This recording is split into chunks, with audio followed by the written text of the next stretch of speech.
Hey, what's up, y'all? Happy Sunday. Hope you all enjoying your holiday weekend. Yes, tomorrow is 4th of July, but, this holiday weekend, people start celebrating on the weekends and rest up on Monday, which I ain't going to be doing myself. Hey, what's going on? I'm about to get on in a minute. Hey, Renee Boo, what's going on? Thank you for coming in. Yes, y'all. Please thumb up the video when you get a chance. Twitter, if you're watching yourself, welcome. Please follow my profile and also click on the link of my YouTube and come straight to YouTube and start join the people. Join us, right? And subscribe to my channel. All right, let me get on. Hold up. Hey, you see me? Yes. Hold up, y'all. Let me get some more light. Oh, it's the lights. Action. Hollywood. Yes, I'm good today, y'all. Hey, pretty boo. Yes. Wait, hold up, y'all. Let me Let me give some drink, fill up my drink, and we can start getting started going.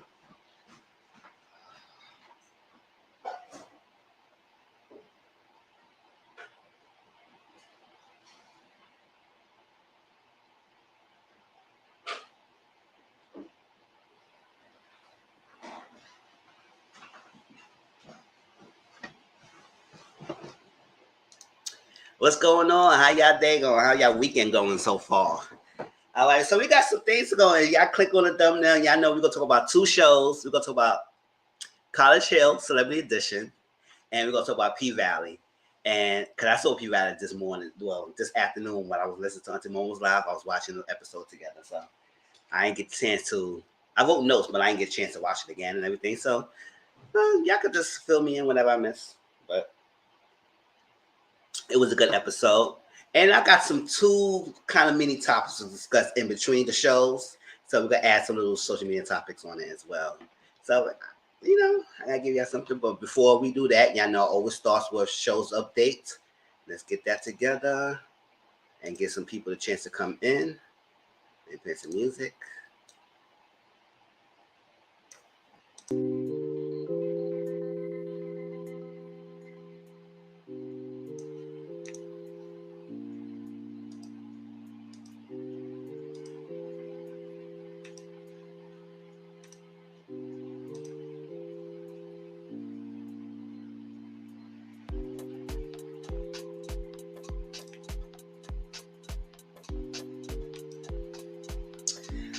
All right, so Love and Marriage Huntsville Season 4 is on Saturdays, and Love and Marriage DC Season 1 on Saturdays.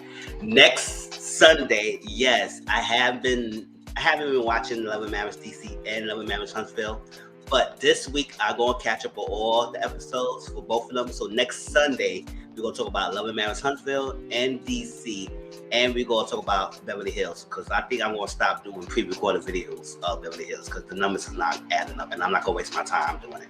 I will keep the Dubai reviews because Dubai reviews has been doing well. So, but Beverly Hills has not.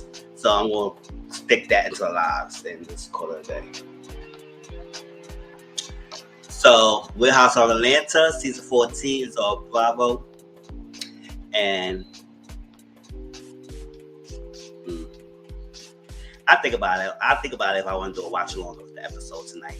And so I'll let y'all know I'm doing a panel if I do it. And it's on Sundays, and I will do, not tomorrow, because tomorrow 4th of July, so it's no live tomorrow.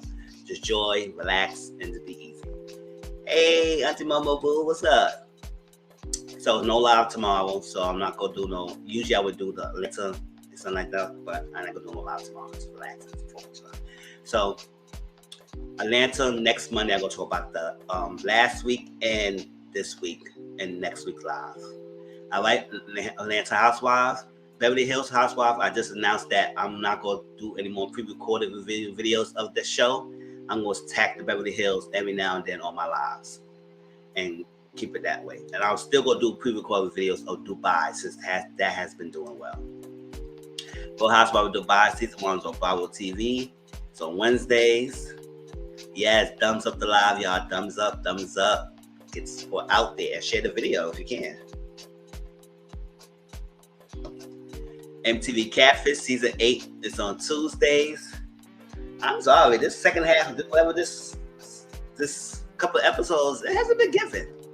I mean, they gave us 1 or 2 good episodes, but most of it was like, blah. Like this last week, I wasn't feeling it. I said, whatever. Y'all gotta do better. I mean, to this point, it's the same old deal. Talking, no FaceTime, this and that, going through all these years of talking to someone.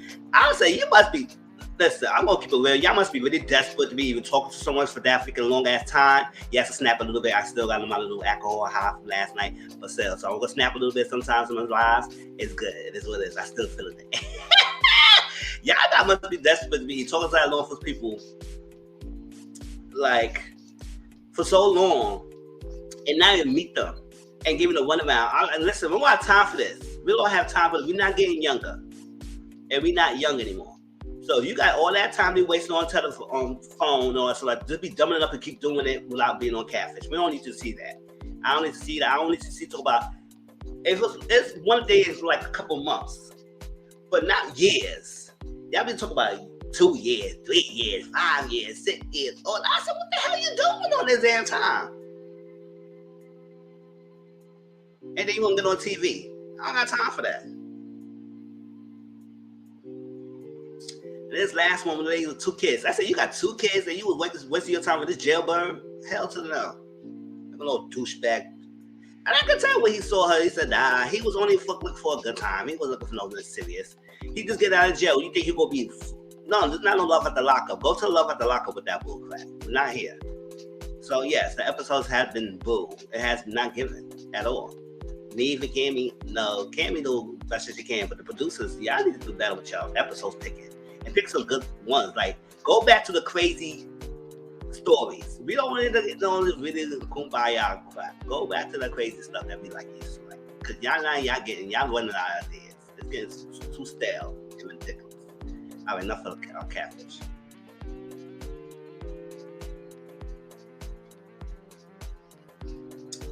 And then we do a review. The people on the show want to come in your comment section and try and give you the tea. And we don't hear no tea. Oh yeah, it's nice to know that yes, y'all playing this out and it's fakish a little bit. We can tell. But we don't need that. Don't get in your feelings. You was on this episode, so I'll talk about the episode.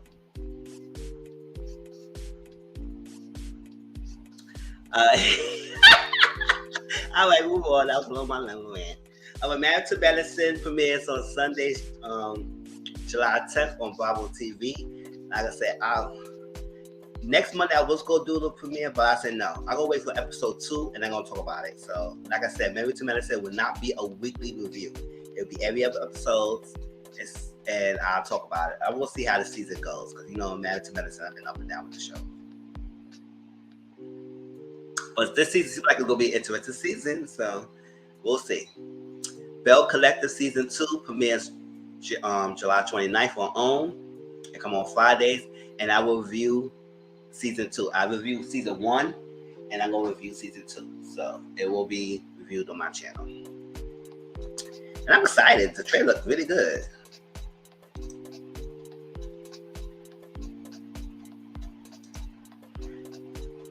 Yes, PValley Season 2 on Stars. This season has been really good. I appreciate them. Yes, they had us waiting for 2 years, and we was getting antsy, and we was getting irritated, but they did a really good job coming back with the bang. They did. So I said, all right, you did your thing with this 2 years.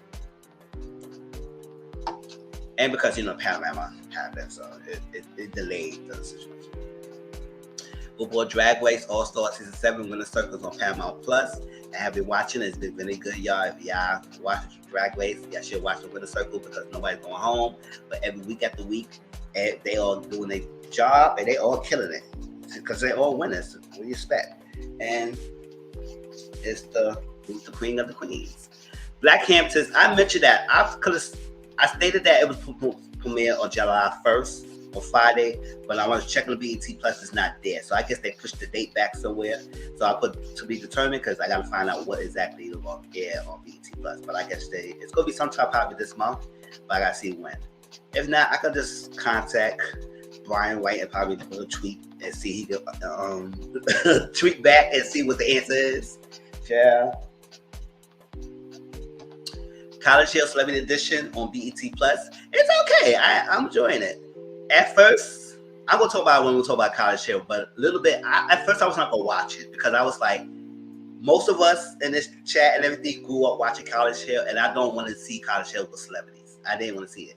I think it's only doing that because this day and age, a lot of people just know celebrities, so I guess they want to grab people in everything. But I said, if you're gonna continue doing College Hill, go back to what it was. Go back to the regular students, HBCU students, and live in a house, and let's see their journey. We don't see no freaking celebrities. We ain't gonna make this a celebrity thing.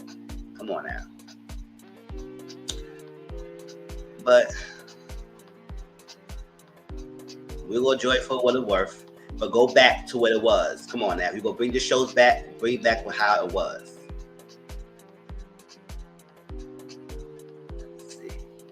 So next Sunday, we're going to talk about Love and Marriage Huntsville, DC, and Beverly Hills. And the next Monday, we'll talk about Real House of Atlanta and PValley. All right? I think that's it.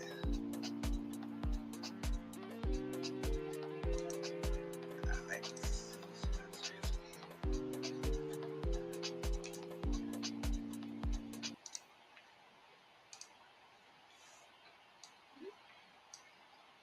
So real quick, I want y'all to listen to this. We're going to listen to a clip, and we're going to talk about this. So this lady got on Twitter, and she thought she was different, and she was better, and she got turned down going to the Trey Songz section. Y'all know, yes, I said his name.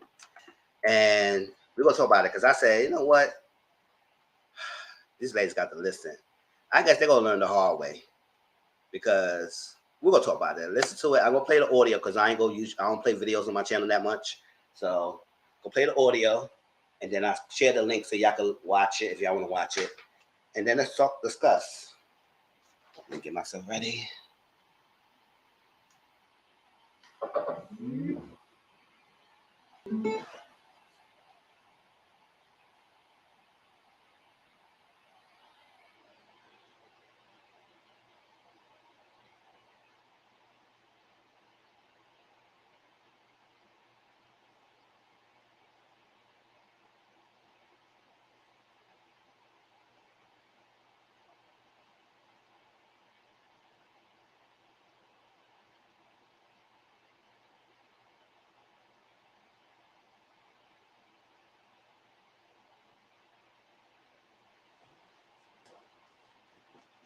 Let me see. 14.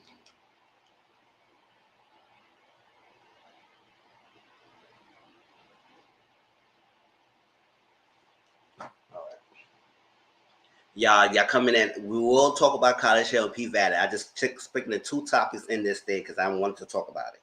All right, so that's. I wondered to myself, well, maybe he just had four. I feel like the world needs to know and immediately stop supporting Trey Songz. I feel like the world needs to know and immediately stop supporting Trey Songz. Now, outside of his other allegations. Push pause. She said the world needs to know that we need to stop supporting Trey Songz.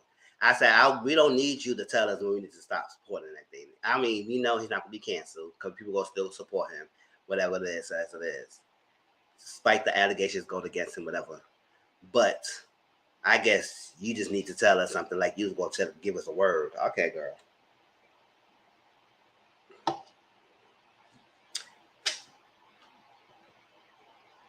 I'm going to say something that's not allegation. I witnessed it firsthand. At True Lounge, I noticed that not all the women in his section were beautiful. Like, they weren't. But they were all one thing, and that's light complected. And I wondered to myself, well, maybe he just hasn't seen a pretty chocolate girl yet that, he wants. That right there, guy. Y'all heard what she said? She said, first, not every girl in the section was beautiful. I said, okay, whatever. I mean, I don't think we need the details. At the end of the day, they don't really care how beautiful you are. If you long as you got a split between your legs, that's what they want. So like that, that's one. And then another thing, she just said, oh, they all light skinned. I said, okay, most of these celebrities has a type. You didn't know that, girl? they most have a type. And then third, she said, oh, maybe he didn't see a beautiful dark-skinned girl before. I said, obviously, he probably have, but that's not his preference. So what make you think that he's different, that because he was a dark-skinned girl, that he was going to put you in the section? All right, girl, let's go on. What in his section? Surely Tremaine, the man I grew up with having a crush on. Surely Tremaine isn't opposed to having chocolate. And does he know you? You said the man I grew up with and had a crush on. I said, like, you make it seem like you personally know Tremaine. Like, girl, get out of your head.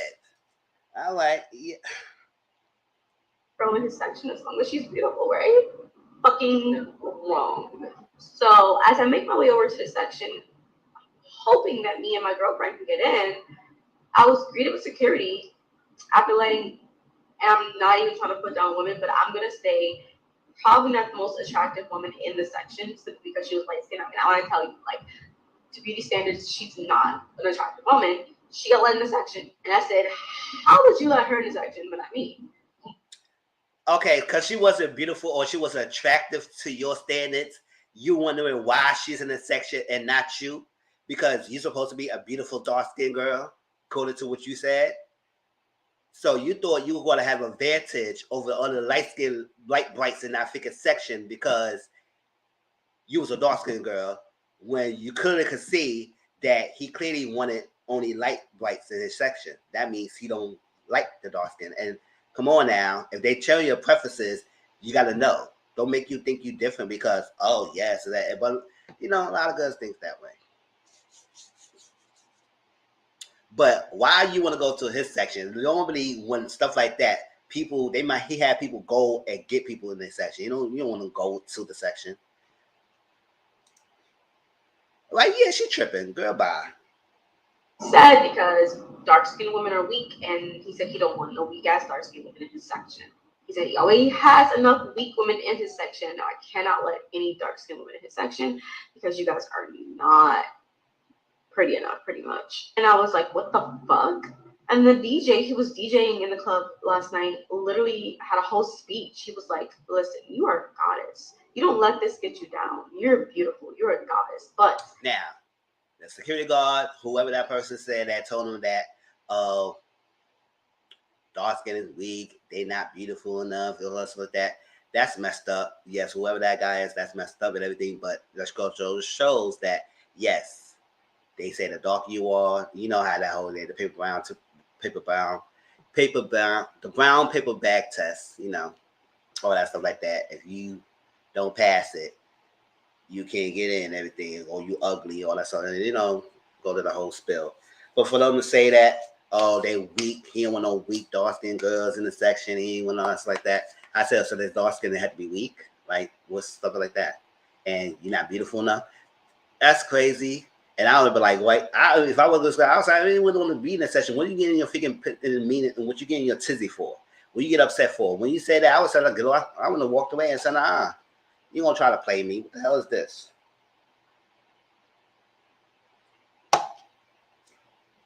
Over a celebrity. So that's messed up. That's crazy for him to do that way. But still, she brought this to herself anyway. We're paying him. Sorry. The DJ, he was like DJing, said we're paying him $30,000 and we have to do what he says. So we gotta give him what he wants. And to me, black women are queens. You are a queen, but we can't let you in the section because he doesn't want dark skin. That's the industry. That's industry shit. Industry shit. Like, no dark skin women. And I swear we've heard stories about celebrities doing this, but I never actually thought it was real. Like, I did, but I guess just like seeing it for myself, like solidified it in my mind that your favorite celebrity women won't let you next to them because you're weak.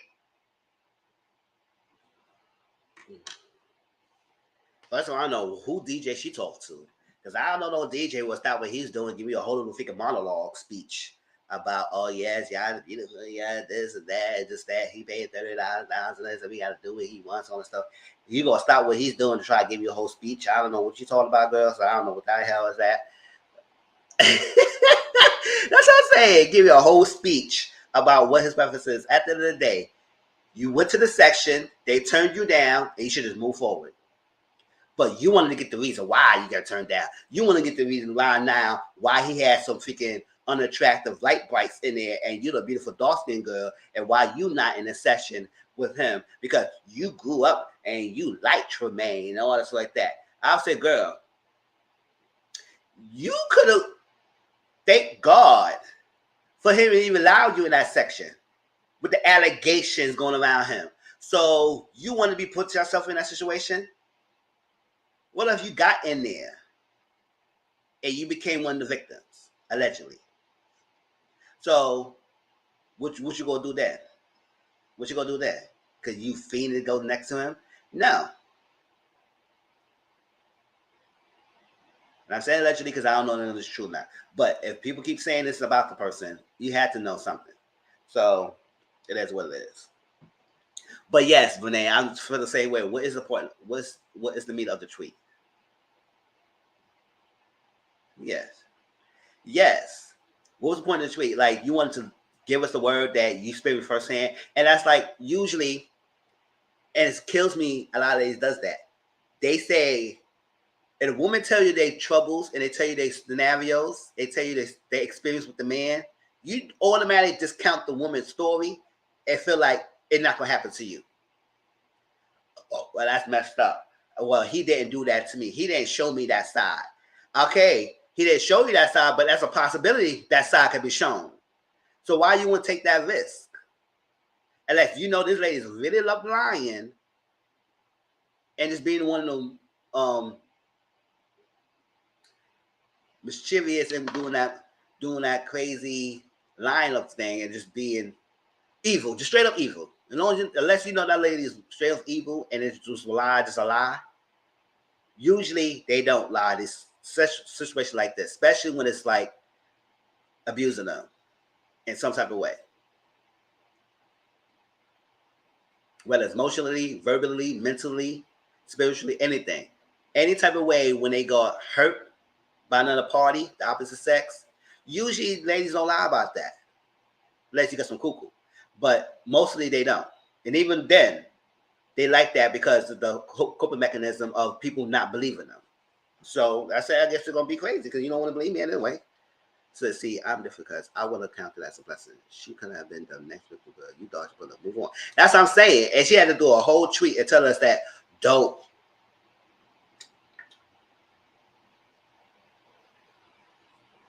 support him. I said you didn't tweet people that. A lot of people hasn't been supporting for a while now. You know, he hasn't been popping. His name is only buzzing doing these allegations. What new music he put out lately? I mean, if he has, I don't know, y'all. Don't answer that. That's not the time I want to know. So, what he put out lately? What have you doing on besides his allegations stuff story going around him? I haven't seen no single coming out yet, no album, no nothing. So he's not been popping. But yet you feeding to be around his section. I said, girl, you should have counted that as a blessing, like Brittany said. But yes, count as a blessing. But how you was downplaying these ladies, saying that they wasn't unattractive, or you was a dark-skinned, beautiful woman, why the hell? I would say, girl, you try to thought you got an advantage. You thought you had an advantage, and it played in your face. And I like that.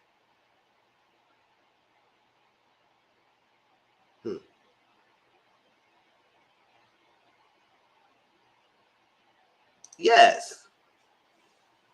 She should have kept that secret and just let it go. Her video was cringe. It was like she was more hurt that he didn't let her in the section than she was about to. That's what I'm saying. I was like, their reasons about letting you in because dark-skinned women are weak and not beautiful. That didn't hurt you, but it was more of you was not let in. And they said, oh, these celebrities, they ain't gonna let you in because you're weak.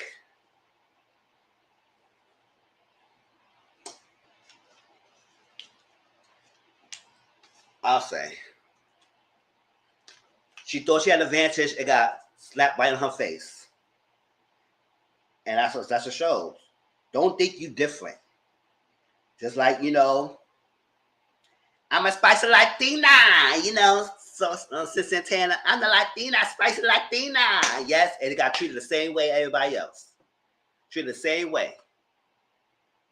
The girl did a whole freaking the baby mama did a whole freaking song. Thought she was better than the next one. The whole song got treated the same way. The same way. So don't think you're different.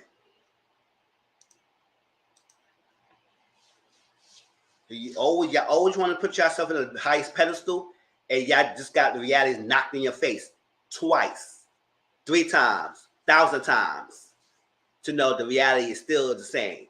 You're not different. She thought she was different because she was a beautiful dark-skinned woman. And he had a type. Maybe he didn't see me. He didn't see me. He seen you all right, but he don't want you.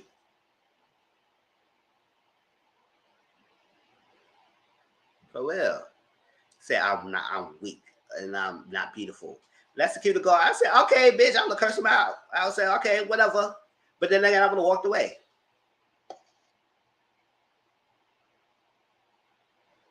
That's what I'm saying. For real.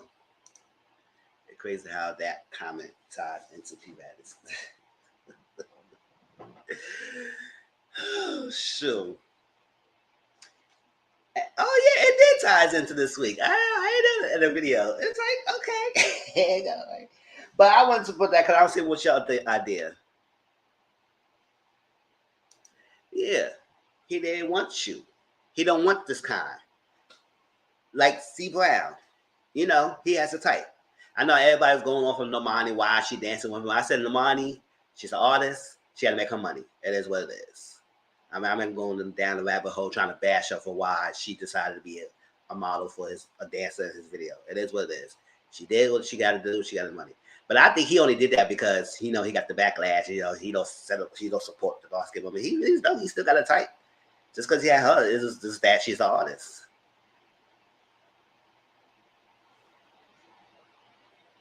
I thought that was a play move. But hey, he still make good music. But it's not necessary because most of his leads has been light skinned. So it's like, and his baby mom is light skinned. So he has a type, just like Trey has a type.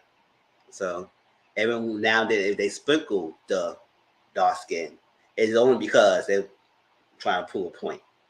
That, oh no, we love little ladies. We love the ladies. I know you love the ladies, but you have a type. So no knock about it. Yes, she did her thing. And I'm not gonna bash her about it. I don't know why people were bashing her. She did her thing. She danced in this video. She getting paid. She did her job. She showed up to do her job, and that's what she did. So that's her money. So I ain't gonna bash her for it. But you have to know, it was like, they said, why she did it with the Queen's Band? Yes, he does. Yes, it's true. He has a type. So whether he did that for a play move to tell people, no, I'm good, I can do it and everything. But I think it's because of Normani, she's popular. She's well known. People go follow through.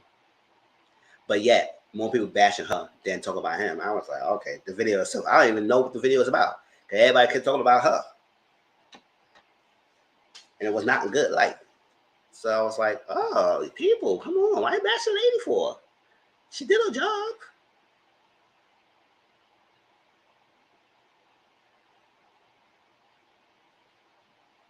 That's what I'm saying. It's not like she was trying to sleep with him or trying to get with him. And I said, okay, Normani, he has a type, girl. At the end of the day, you go nerd further than doing music videos. All right, y'all. So I want to talk about that a little bit. Let's get into College Hill, right?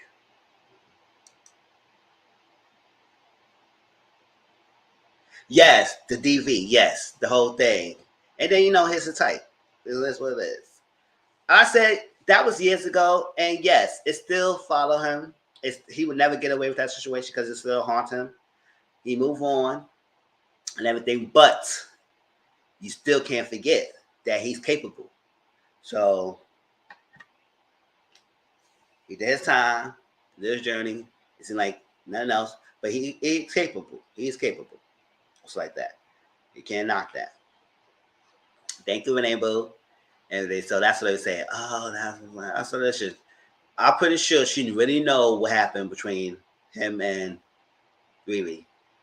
And she made a conscious choice and just make her money. At the end of the day, it's about the money. She did her job. She got paid for it. Let her be. All right, y'all. Let's get into College Hill. Any more thoughts about the video of the lady talking? Y'all put it down in the comment section. The people who be playing game, y'all let me know how y'all feel about that. Because I wanted to put that out there because I was like, she thought she had took an advantage. She thought she had an advantage over these ladies, and she got the rude awakening, got told the truth, and now she was going to be out there trying to tell us about him when we already have suspicions about him anyway, based on the allegations. So I was like, okay, you experienced it firsthand that he didn't want you in the section. But you're lucky. Because all the old girls who was in the section could be one of his next victims. Allegedly. All right, let's go to College Hill. Now, did y'all see College Hill yet, y'all?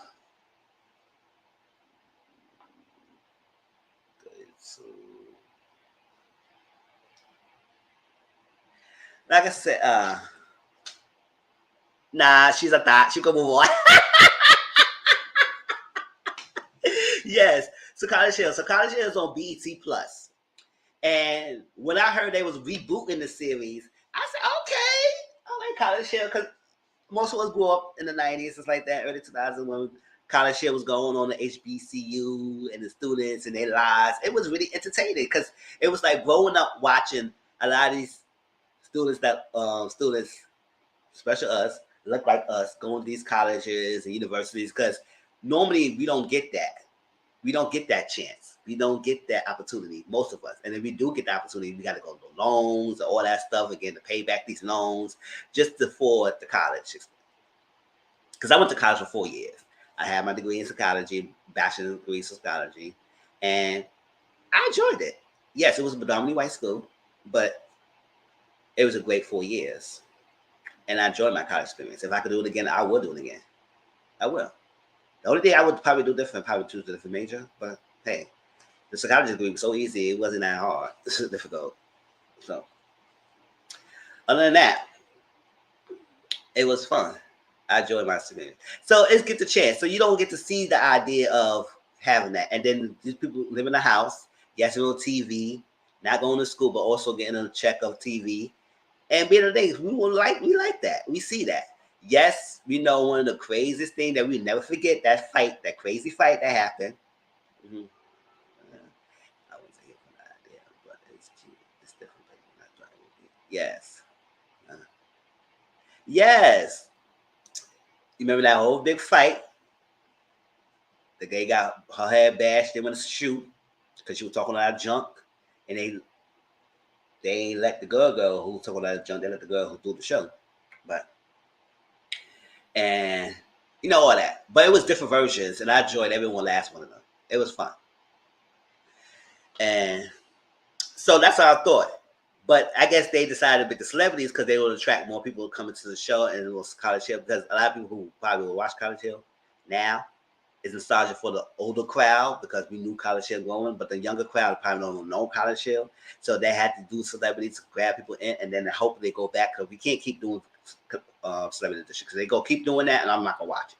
At the end of the day, College Hill was the essence of what we used to love, not these celebrities. And it's fine. Yes, it's fine. These celebrities won't go back to school and everything, but don't use celebrities all the time to attract people to the show because College Hill, go back to what it was. Let's see some real teenagers young adults going to school, and let's see their journeys. I'd rather see that more than see celebrities because celebrities, it could be too produced. It's too much. College Force. L. It's a college's baby. I haven't watched it yet, but I love watching College. Yes. Virgin Island season. Yes, that was the best one I like. All right, so it was Celebrity Edition, and most of the celebrities we all know already. And I'm recapping episodes 1 to 3 all put together, so it's not gonna be scene by scene because that'd be too long.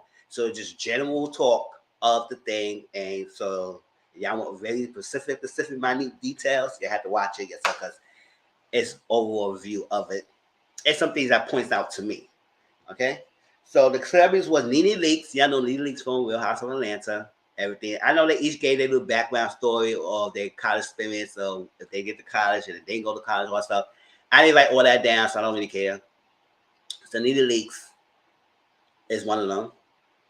Lamar Odom, his nasty ass. Lamar is nasty.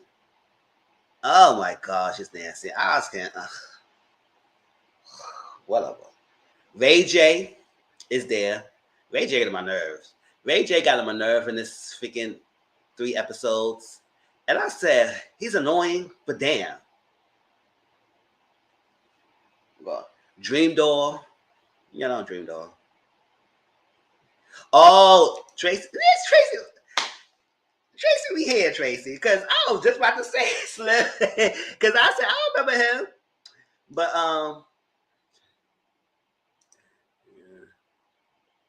yes. Slim came in, and I looked at Slim, I said, oh. Do I remember him? But if I didn't, well, I remember him now. Because he had the nice little bed, and he had the hair. I said, oh, look at Slim going here. I wish I was in the house. Got a nice baritone and everything, but you know. Then we got Big Frida, baby, the young Bristol. The Bristol star right here. Big Frida. Then we got India Love. And we got Stacey Dash. We know Stacey Dash left, but we're going to figure out why she left the season. Because that's why we did the promo. They only had 7 people. When they're supposed to be 8. But they said, I guess all the celebrities said it before they even showed it aired that Stacey Dash left through filming. So, it was. Oh, we didn't know that. A part of me wants you to leave me alone. A part of me, you come home. For real, shoot, he had his own room too. Shoot, I was sneaking up thinking they would have they would say meow meow meow. I said, we don't got no cat. I said, yeah, you know what cat? My cat is meowing. That's what it is. Go out of this fucking room. Sure. Well, so they all was getting excited. A lot of them knew each other and everything. And then some people didn't know each other. They said, oh, it's so happy to see you and everything. But most of the majority of them did know each other. So it was like, it was something that was like, it was probably a good experience to be together, to in the house. Because they really have familiarity based on the entertainment world or if they worked on projects together. Because it seemed like a lot of them did know already each other. Or at least some attempted to meet each other. But they haven't had a chance. Like with Slim hit on Dream Doll DMs and Dream Doll wish she said, I wish I would have let my DMs later before because she didn't respond because he said hit her up at DMs and she wanted to see and she went back and she saw that he hit her up and it was deleted. So maybe because he took so damn long to respond, girl. I didn't even know it either. But she posted on video with him on YouTube. Oh, okay. So they been on for 10 years. Oh, for 10 years? Wow. So yes, Dream Doll missed the opportunity. But she got the opportunity now. Shoot. You in the house. He already told you he'll hit you up. So he probably interested. But okay. I don't know if he's married or nothing like that now, but seemed like he was the way he was all figured under looking at India Love behind when she was on a treadmill. Seems otherwise. Seems like he's single. So I say, all right, y'all, he's available, girls.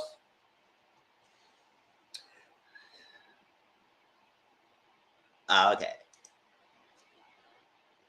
So they all was getting to know each other. They was all mingling. They was drinking and had a good time because they're in the house. They had experience. And it's going to be like a short-term college experience where it's going to be a certificate and again like a multidisciplinary. Oh, what the hell? Yeah. They will have multiple disciplinary certificate. They just studying different subjects. Basically like a general E kind of certificate, different subjects. And they get a certificate at the end of this college experience that you went through. There's in Texas Southern University. I like Auntie State. Hey, what happened in that room the first night Dream was playing? That's what I'm saying. Dre was playing. After he figured told you that he was hitting your DMs, and now you wish you would have read your DMs. Now he's in your face, girl. So I'm like, so what you were talking about my DMs about? Like, yes, you here now. So what's going on? Just play it up. Shoot. Yeah, you can touch. I give you permission. It's not on me too right here. Touch.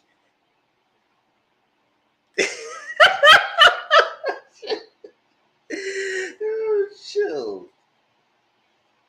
All right, so they all were getting to know each other. They were sitting down, trying, playing games, and they played this boring ass talk.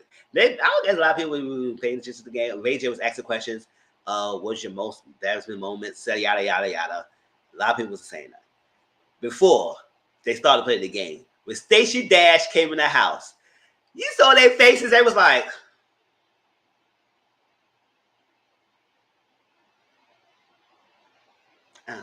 she said, hi, and everything. And it's Stacey Dash, yes, Stacey Dash. And everybody like, the look of disgust. They really was not excited to see Stacey Dash because we know Stacey Dash has to be a terror on these freaking social media streets. Talk about transgenders don't need to use the bathrooms. They need to go outside in the street like they're freaking animals. They said they need to race Black History Month. I said they're going to be racing you too, girl. So what you think? You think you're different? But you know, though people think they're different. But you know, you're not different, girl. You're still part of history. History that we didn't want to claim you about, but you part of it. So, yeah. She does. She definitely wanted so bad and failed miserably.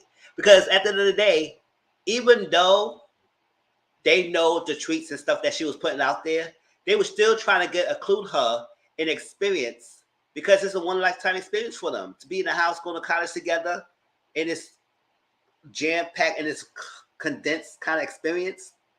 I don't know how long it will be, but it is going to be a short and long. Because like people in college 4 years, they only going to do this for like a couple of weeks. So it's like this experience, and they was willing to give you a chance. Every chance they get, they were trying to play cards, play games. Stacey come in, Stacey join us, Stacey. They were trying to give her a chance, but she was making it hard for them because she was being isolated. She was isolating herself away from them. She was distancing herself away from them. She was always tired. She and Slim, the only people who had their own rooms. Now, they could have swapped rooms if they want to, but the person who will swap with got agreed to do the swap. So I don't think Slim and Stacey would have given their room anyway, because you got your own room. If you got your own room, why would you give it up? I don't know why they would give two people their own rooms. Everybody got to share roommates. I mean, it is this experience, but it don't make sense to get only two people their own rooms that everybody was sharing. I don't think everybody else really cared about sharing the room because they ain't making a big deal out of it. But I was like, if you should make it even, give them all their own rooms. I mean, that's what I'm saying. But like I said, they didn't make it a big deal of sharing rooms. Okay. And I don't want to make the big deal either. I say whatever. Got my bed. We got each other on their own beds. It is what it is. As long as you're not nasty, I'm not nasty. It is what it is. All right. So she was basically standoffish. Every time, no, I don't want to play no games. I'm tired, y'all. I don't want to play no games. No, this, that.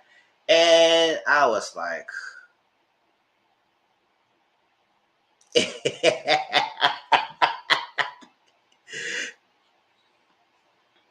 yeah, Stacey Dash was not given. And I was like, girl, if you didn't want to be there, you should not be there.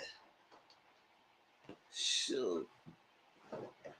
And they was excited, but they was willing to try to give you a chance. Even Big Frida, who should have had the most attitude about you, they all should be angry about you. They was like, they know what you're saying, but they were trying to give you a chance. They were trying to give you a chance, and you blew it. And that was not good.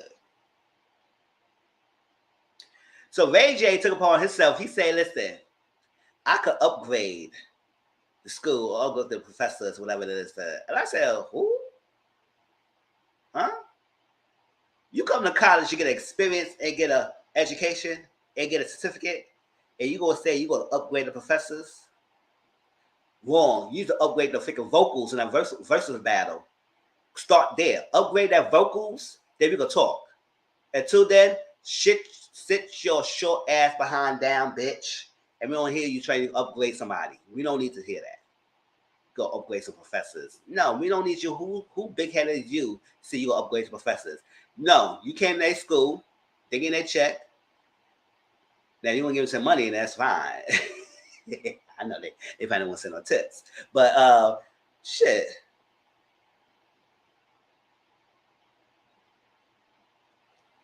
Oh, don't mind you. It's all right. But yeah, he said you go upgrade. I said no, we don't need no upgrading.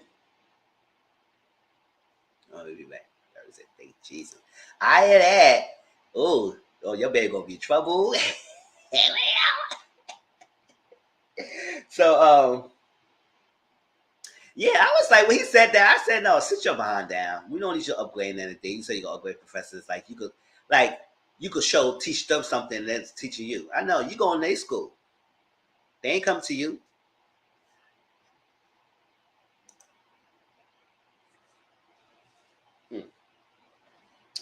So they had a little marching band, a dance team, and little visiting my house. So to welcome the people, I guess they drive to school, back to school, to the house, to the van. So they had to get up at a certain time, get in the van to go to school, and then they drive them back home. I said, "Yeah, lucky y'all got that little transportation for y'all, but it's cute." So they got there. They had a little welcoming, and then they had met to their advisors. They get in their folders because they go be studying African American studies, in addition to a new class each week on a weekly basis. So they basically taking like a crash course of a lot of these classes to get that multidisciplinary certificate.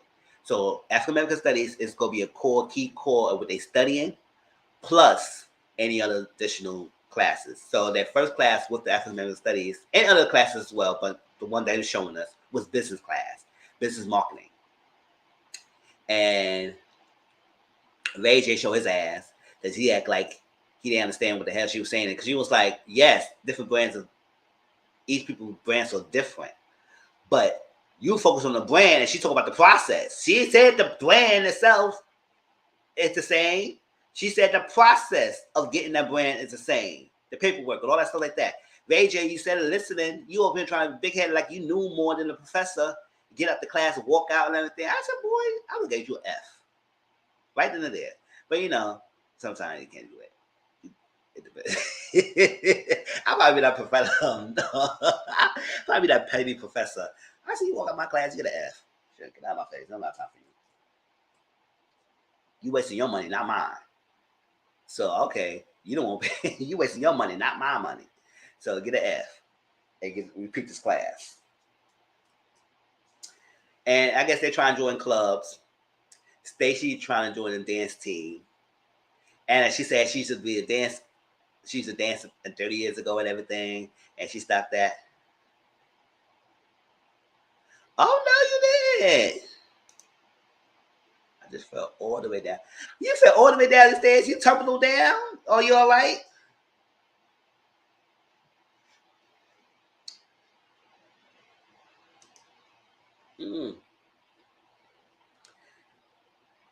Yeah, so he showed his behind and everything. Stacy joined the dance team, and she supposed to practice that little thing because they had a big game that Saturday, and they only told her that she was going to only be there for a minute. Everything. So she had a little. She'll only be there for a minute. Oh, y'all, this freaking Wi-Fi thing is going off. So let me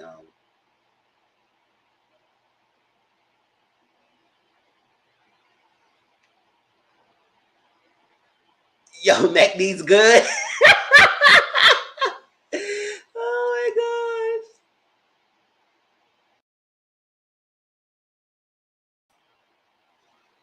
Y'all see me? Hey, never mind. I cut myself off a little bit. There you go.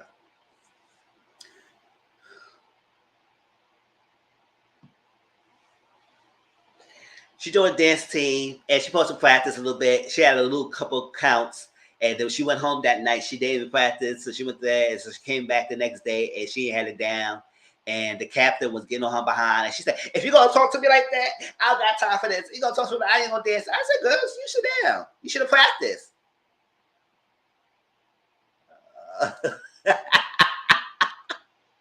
Oh, not the Montavious spirit got you, girl. The Montavious spirit got her. The Montavious spirit got Auntie Momo over here. Got her busting her down.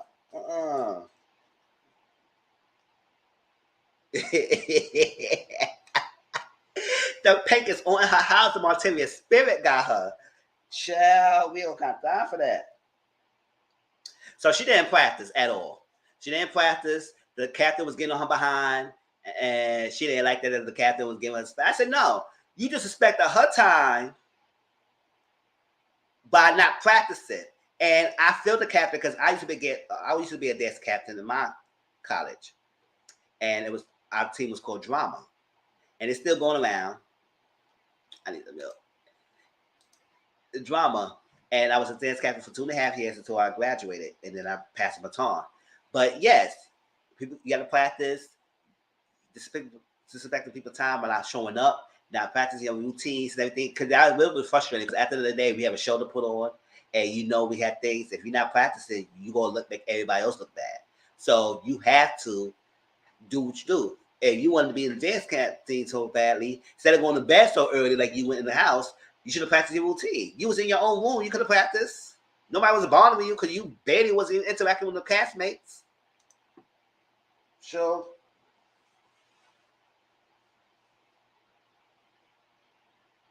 Lamar said he's eager to learn. Lamar Odom, he said he's eager to learn because he said he had 12 strokes and 6 heart attacks. I said, "Oh my gosh."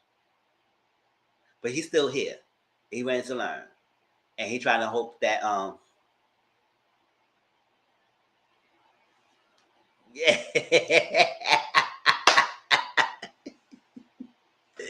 Yeah, come on, man. Yeah. And I was like, "Lamar, that's crazy." But that's good. That's good that God has blessed us to make him still be here. So he hoping that he can get his certificate and he can show that he got it. And hope that his brain can latch on, because all that damages his brain and mind, that's crazy to go through all that. And your body.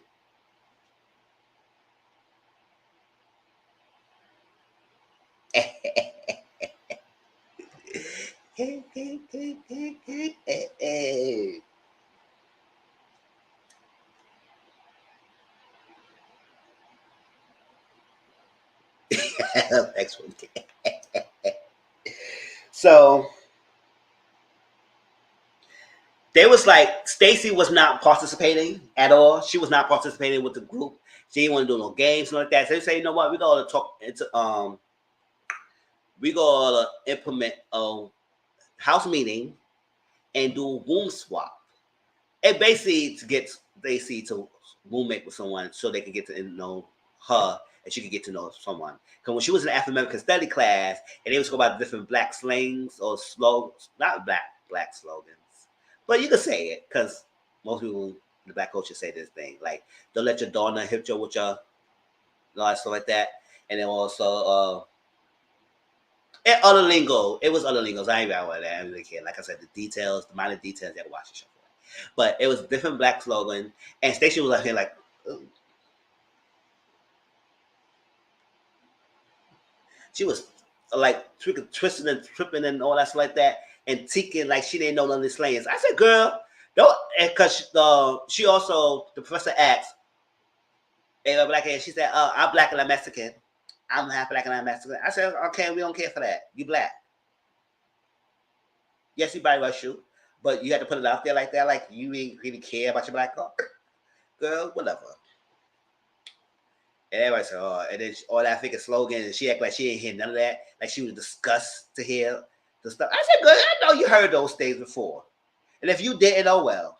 Okay, and I'm not one of the people who think that all black grew up the same way. Just because we all share the commonality doesn't mean we all share the same experience. That's why I wish we all get to know that. So we had to keep criticizing and judging these people so hard, because not all of us grew up the same way. Not all of us grew up in the hood. Not all of us grew up with silver spoon. Some people, not all grew up in a freaking struggling. Some people grew up privileged. So we all have different backgrounds. But at the end of the day, we still, the commonality is black.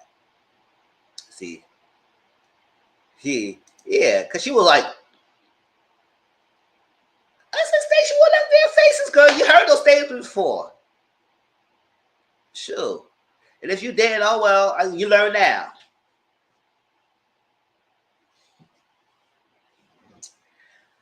So they was like, Stacey, you gotta get out your room. You gotta get out your room and you need to share with someone else. Share with someone else. Everything. So they were sending her out. And Slim had the only one also his room too.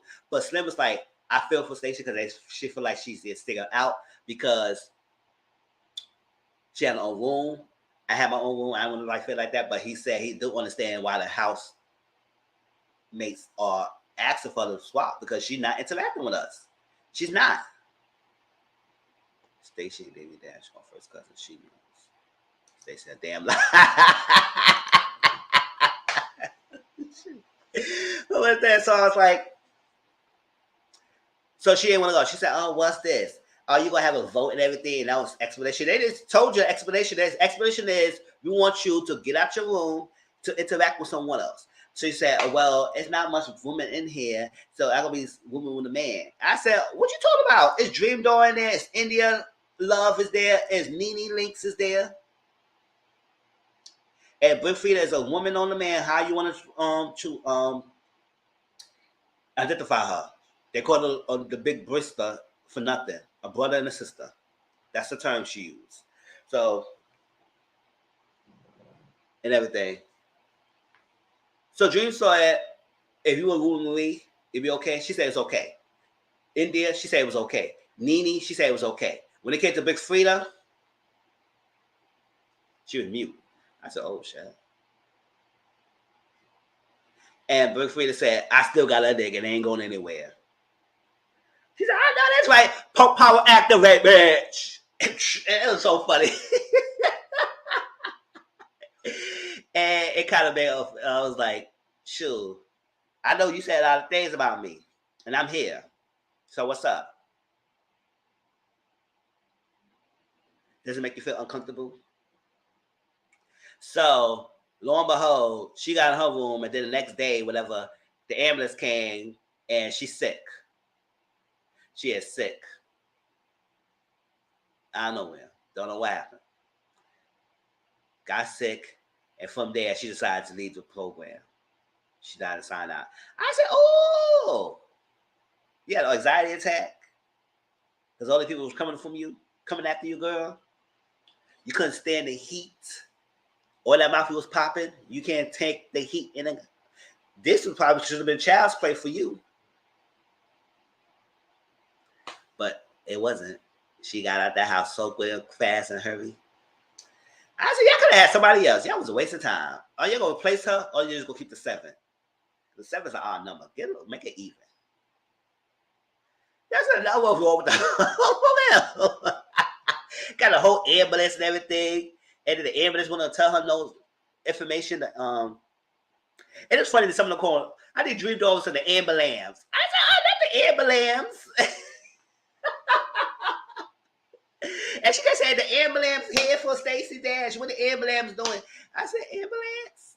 But I would say, hey, whatever. It's the same people. They came for the girl. And they got her out there. And she left the program. And I was down. The reason why I said Lamar was dirty, because this guy living tissue, food everywhere, cleaning up after himself, his room kind of. I said, who is his roommate? I would say, make Lamar have his own room. We don't need him in the room with me. We're going to have no freaking VR trooper roaches over out here fighting over our thick asleep. No, we ain't have that. We don't need no VR trooper roaches. Leave those roaches around somewhere else. So, these ants, Digimon ants. We don't need that. So, get it out of here. He took a toothbrush, scratching his toothbrush scratching his toothbrush with his ass crack, all that stuff. Dirty ass motherfucker. We don't need that. Leave him somewhere else. Ugh. Whatever. That was nasty. So they had a business class, and the business class had a final. They had to do a business marketing thing, and it was to be yada yada yada, social media. They got to come up with their own brand, and it was two different groups. So group A was Nene, Frida, Lamar, and Stacy, and group B was India, Dream, Ray J, Slim. Right now, Stacy Jazz took herself out the program, so they only down 3 members. Now, doing this business program, I guess the professor told them, that's what I'm saying. That's what I'm saying. I was like, how the fuck? You tall, you lanky, look like the way you look, and you dirty as it is as well? No. Come on.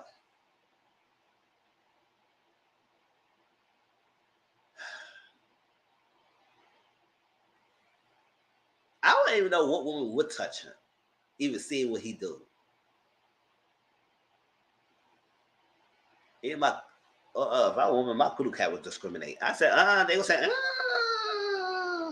wrong nigga, we don't got time for that. Let me stop. Sure.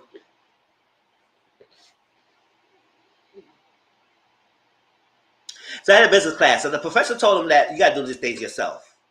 Do the thing yourself, and you can't get no outside help or have anyone doing it for you. Now, I know a lot of us hate group projects. Sometimes when you in school, you got to do a group project, and then sometimes they grade you as a group, and you get that one person who don't want to do nothing, give you all the attitude, all laziness. Give you all this laziness, give you all this stuff like that. Don't want to perform no effort in the group section, and then you get graded as a group.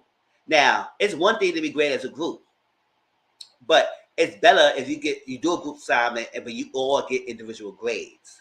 So whoever put more effort in whatever it is, you will get grade higher than anybody else, and else like that. That's fine, because sometimes you can't stand group project where you get graded the same grade, and nobody will put the effort, and then one person do. It's too much. And you get sometimes you know when it's like, why are you putting a group with this bitch? This girl did no homework assignment all their freaking seasons. Oh, seasons, like this episode. All their freaking classes, and you put me in a group with this girl or this guy. Sure.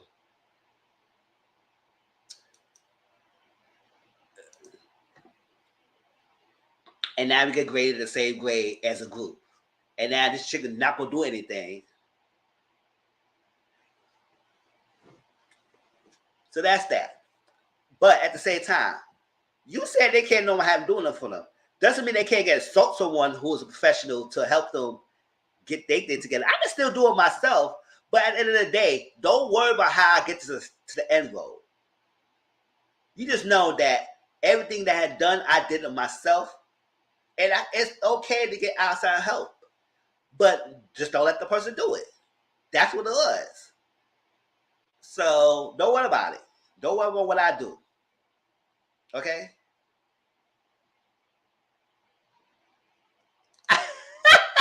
Tracy? Sure. Don't worry about what I do. Worry about yourself. Oh, what happened to CM today? Maybe CM is busy. Because she normally always here.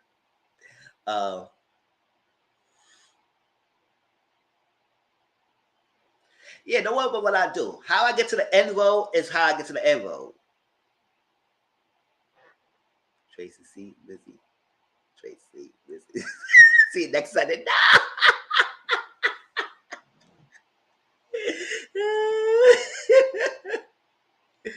Oh my God. So, and how the professor gonna know who I use? So, Ray J group, India, Dream, Ray J, Slim. So I guess Nene or somebody was on the phone. No, Brick Frida was on the phone, right? And she was talking to someone who was getting help. And it's not like the person was doing it for her. She just said she was getting inside help of what to do, and stuff like that, and everything. What's gonna make the project better? It's fine. I think that's fine. At the end of the day, you not with me 24/7 to see what the hell I'm doing. So whoever I consult with is whoever I consult with in a group project. As long as it gets done at the end of the day, and I'm there to present it, that's all it needs to be. So they overheard it, and then they figured Group B, India Dream, Ray J, and Slim went to the professor and snitched on them. We don't know snitches and stitches over here. Y'all be careful, we in the same house. I'll put laxative in y'all motherfucking drinks. Don't be playing with me. Y'all want to have one in mouth, y'all will have one in asses too. Don't play with me. Sure. Y'all want to run your mouths, you're going to run your asses. That's what's going to be happening. Sure.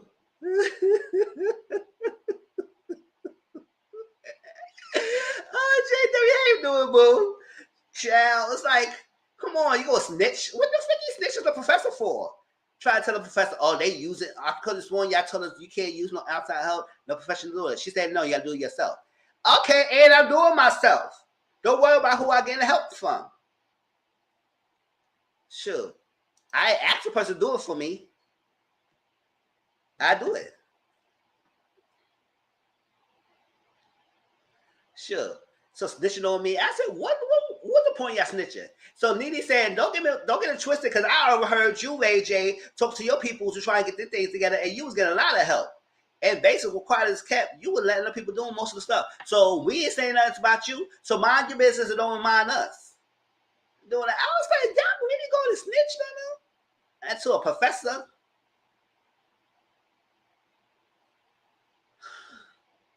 Now, I know they told the professor, and she did ask the question at the thing, who you gotta use, and they told the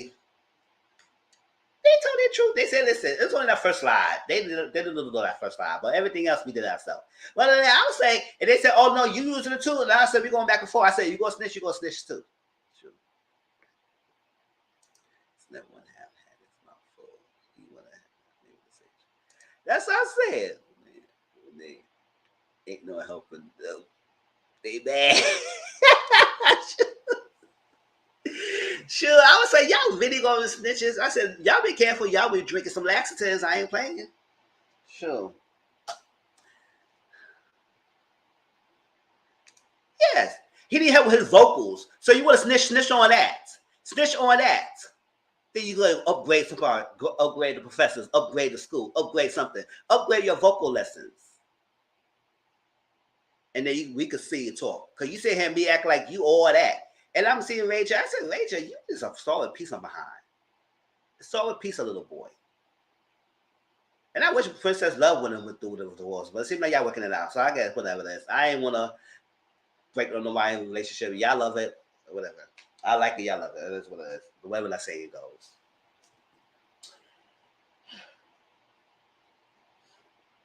So Nene got Ray J together. You know, don't play with Nene. You know, Nene will lead you down. It's not her shape, or fame, and fashion. And stop blaming that baby for it. That's what I'm saying, right? Sure, sound like trash.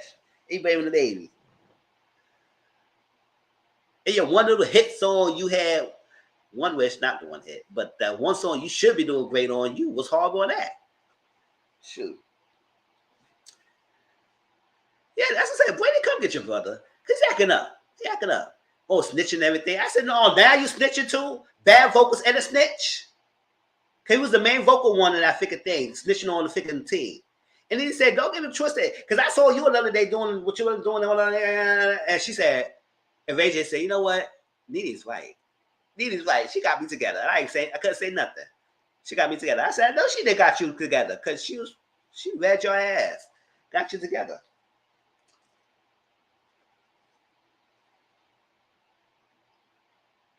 So Ray J T, he was mainly doing it himself because you know that's his alley. So he was taking over. He was taking charge of the group and everything. Because of that, he was mainly the one who would do the presentation at this class. And India had a lot of self-doubt, so she was afraid and everything. So that's part of her story. And then everybody else was falling behind because this is Ray J's show. That's what he did. Now, Stacey was supposed to be the lead in the other group, and she dropped out. So now it's on the other three, but the other three did a good job, their own self, and not even needed the help of Stacey. Lamar was funny because he was trying on different wigs in their project, and he was feeling himself. So, yeah, the figure waves and everything. No step it. Work bit. Where? No! Yeah.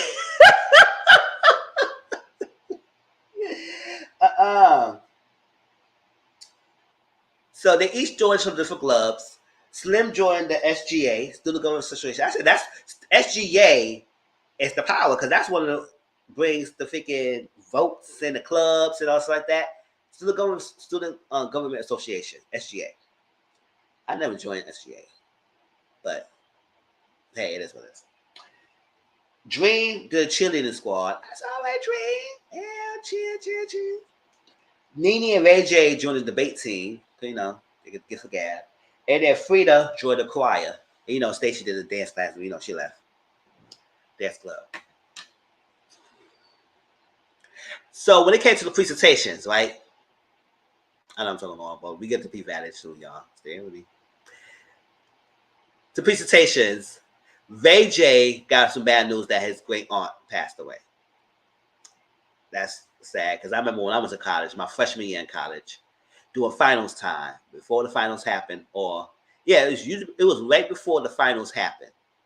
I got the call. My grandma passed away in 2004, and everything. Close my grandma. I was in college. I had to go back. I had to go back home. You know, take the wait to funeral, all that stuff like that. Aunt called me, told me everything. It was very sad.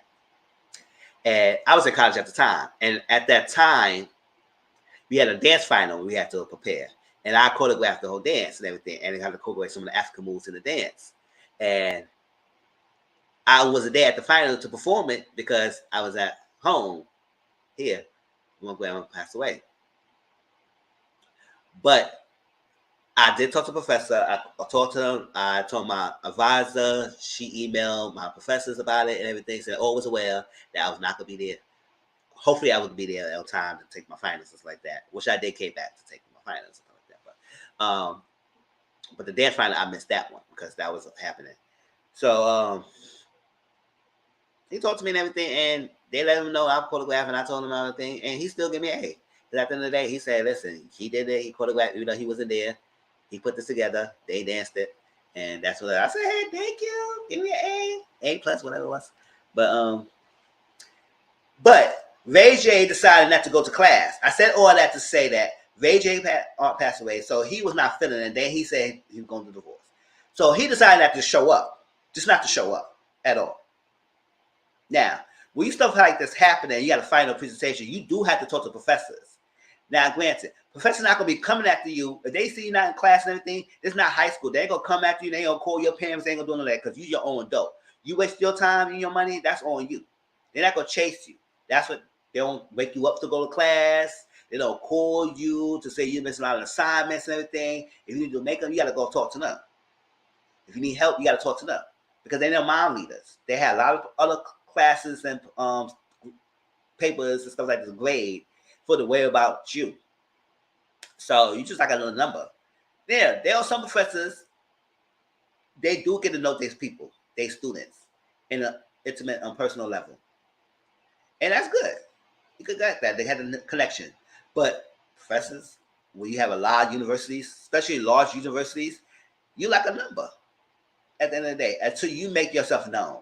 So for you to not to show up to class and leave your group members hanging, because Slim was upset. He was kind of like bothered about that because he said, yes, whatever happened, but you could have showed up because you were a big part of his presentations, and now you left to the rest of them to pick up the slack pieces, and you decided not to show up. You didn't tell the professor. They had to tell the professor that you was not to show up, and you didn't show up and everything, all that stuff. So they had a thing. They had their grades. And the business class, Nina got a B minus, Frida got a B minus, Lamar got a C plus, Stacey got an incomplete, India got a B, Dream got a B, Slim got a B, and Ray J got a C plus. Ray J was upset he got a C plus.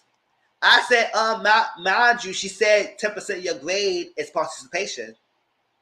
And plus, we didn't see other stuff they had to do in the class because they had assignments, they had homework and everything. Because this class was like a week or 2 weeks and a half, so they had assignments doing the thing. So if you got a C plus, it wasn't just about the presentation; it was other stuff. You probably wasn't doing your classwork, bitch. That's what happened. So why you mad? You got a C plus, and you must be lucky you got a C plus because you didn't show your presentation. You didn't show up. You didn't talk to the professor. You didn't go. You didn't none. So how dare you get upset because you got a C plus? Now you want to be all mad, and then the professor should understand your aunt died. I said, yeah, she understands your aunt died, but life still goes on.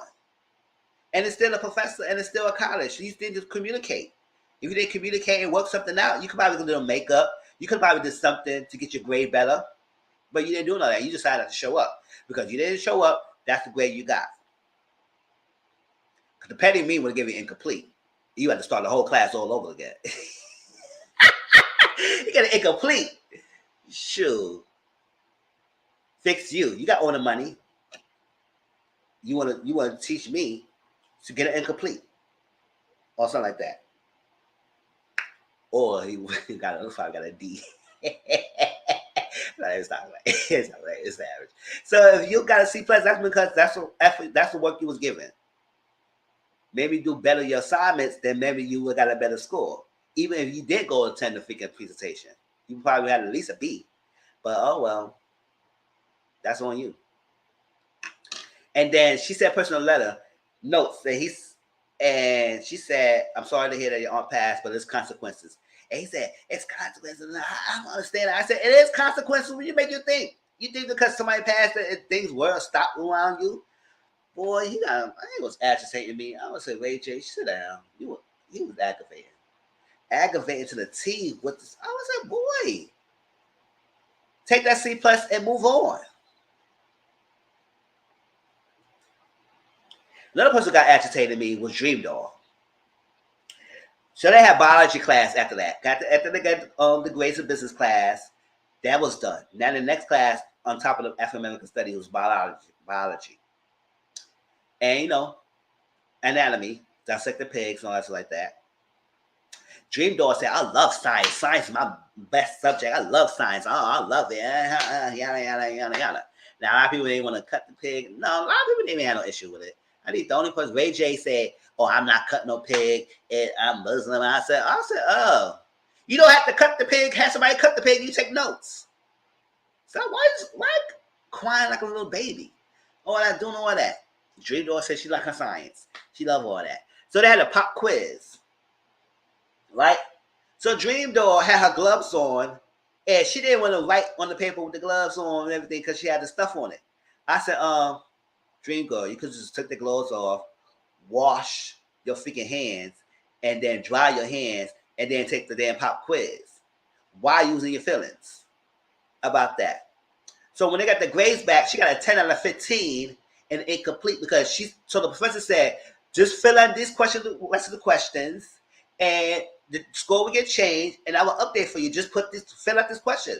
She said, I don't know why you gave me a 10 out of 15 because I told you I didn't want to touch the paper and everything, and now my hands are dirty and all that stuff. And she was all her feelings because she got that 10 out of 15 incomplete.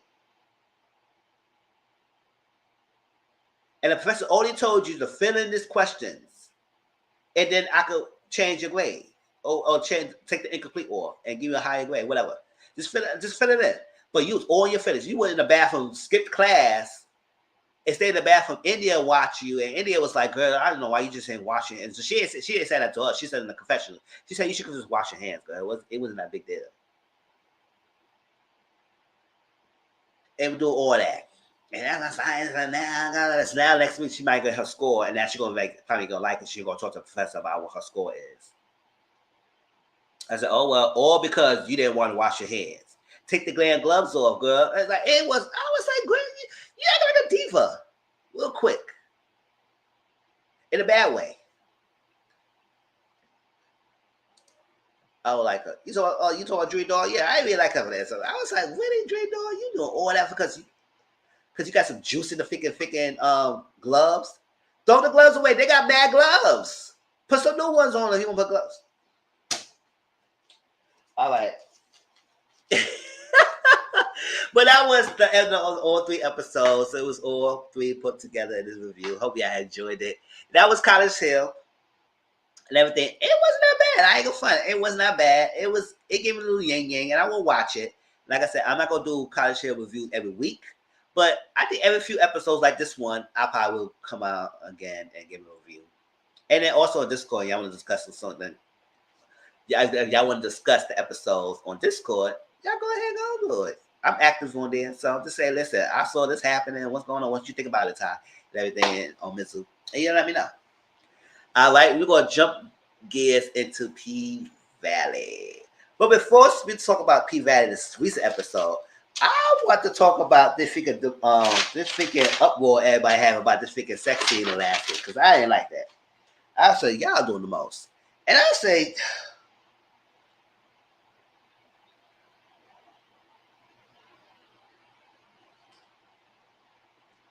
I would say, did people want to sleep when we talk about freaking facts? Or when we talk about fiction and reality? Did people want to sleep in class? Because I don't understand why y'all taking acting of fake scene was not even real. They acted, they creating a scene, a simulation, and getting you a tizzy about it. Oh, and a tizzy. Now, if y'all know what I'm talking about, last week, PValley episode, it was called Demetrius. And they had 2 gay scenes in there. One was between Farrah and Mercedes, and the other one between Big Teak and Little Murder. Now, nobody talked about Farrah and Mercedes scene at all. But Black Twitter was all in a tizzy about Little Murder and Big Teak. Now, why? Now, mind you, Little Murder is a dialogue character. Yes, he's masculine. How dare he be masculine? How dare he be black? And how dare he be gay? And how dare 2 masculine people be in the same scene, doing it well, and got people in their feelings? I bet it, yeah, they probably got them turned on. That's what they end up uproaring and mad about. Oh, well, I said it. It's like that. Because if they did a good job to evoke this type of emotions, that means they did their good job. And that means they acting. And I know why people always think the worst of a guy or if they play a gay actor, a gay scene, or play a gay character. There are a couple of straight men who play gay roles or who's straight in real life. It's called acting, people. It's not real. We learn fiction and reality in school. Then maybe some of y'all didn't go to school or dropped out. I said it. Because I don't understand what y'all going on about this thing. At the end of the day, he played the role. He auditioned for the role. Producers think that he did a really good job in portraying that character. And he does a good job portraying that character on screen. I think a lot of people got intensity because it was not just the scene itself. They played out the scene. I guess they thought they was going to do a little quick scenario here, flashback here, flash here, all that stuff.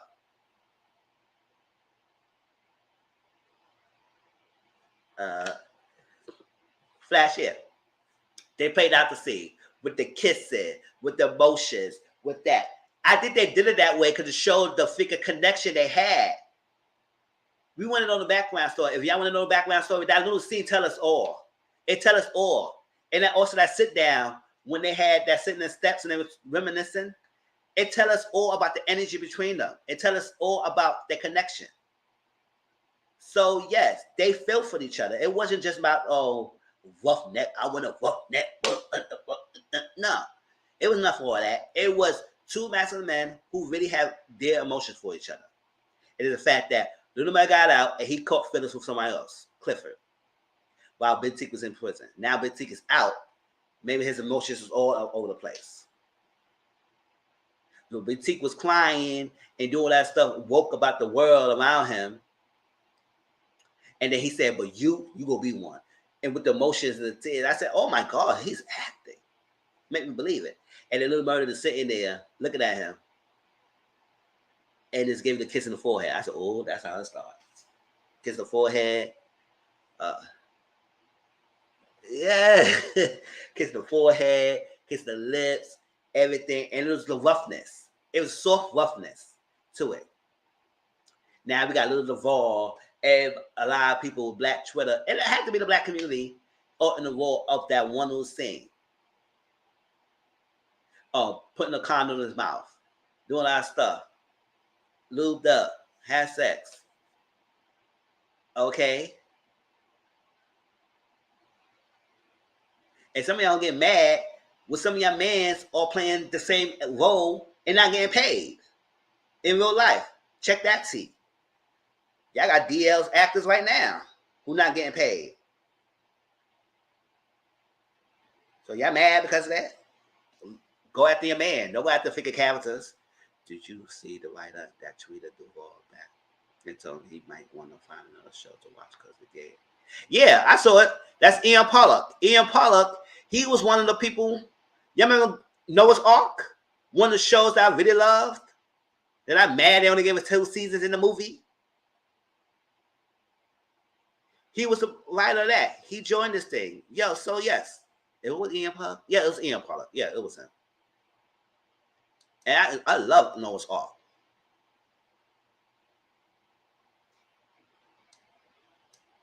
Now, I had a problem with Big T. Only because it was a Clifford, and I want him and Clifford to get it together and work it out. Yes, don't get me wrong. I do. Yes, because we got introduced of him and Clifford together, but we didn't know his backstory. Now we know his backstory is that Big T was first. So it's crazy now because he was with Big T for a while until he got out, and then he grew feelings for Uncle Clifford. I know we all want them together, but Uncle Clifford got to understand. Like I said, I still gonna stay. Uncle Clifford, you know the game. So why are your feelings? Because he did that little. Yes, he should have done that. Yes, he should have did that. I gonna stay about he should have did that. But at the same time, you gotta respect that. I said, all right, little nigga. All right, you wanna act up? I'll punish you next time. I would took that same scene and flipped that around. I said, I'm not gonna get mad at you. All right, you show your ass. You show it. Go ahead and show your behind. And watch when we get behind this closed doors. I'm gonna show you who's in charge. I was like, nah, stop rubbing his temples. Now have they not seen? That's what I'm saying. Queer as Folks. And Queer as Folk was a good show. I mean, yes, I used to watch Queer as Folk. I like Noah's Ark better, but Queer as Folk was good. What's the Noah's Ark? Yeah, it was Noah's Ark. Yeah, duh. And then rebooting Queer as Folk is on Peacock. I ain't watch it yet. I gotta get my time, my like to watch that yet. But yeah, that's what probably was because the reason why I showed that is it was too real is because they acted their asses off. That's what it was. That's what it was. They did a good job. They showed you motions. Because I was saying, I said, okay. Y'all know y'all read my review last week. I was so turned on. Listen, yes, I'm not here for the 2 women scenes together either. No, don't get me wrong. Or listen, we all grown. Every now and then I watch lesbian scenes. Every now and then I watch straight scenes, gay scenes. It is what it is. I'm just intrigued how they do it. Just be intrigued. Hey, I'm grown. I don't care. Every now and then I watch it. Sometimes straight scenes. I said, oh, okay, what's going on here? And some of them be hot too. So it's just sex. It's not like a straight up porn. Get out your tizzy. The man and the woman and everything. Oh, they shouldn't do it that way. They took it too far. What took it too far? It's been around. It's been around. It's been around. But I think the only issue is that because it was two masculine guys. Because usually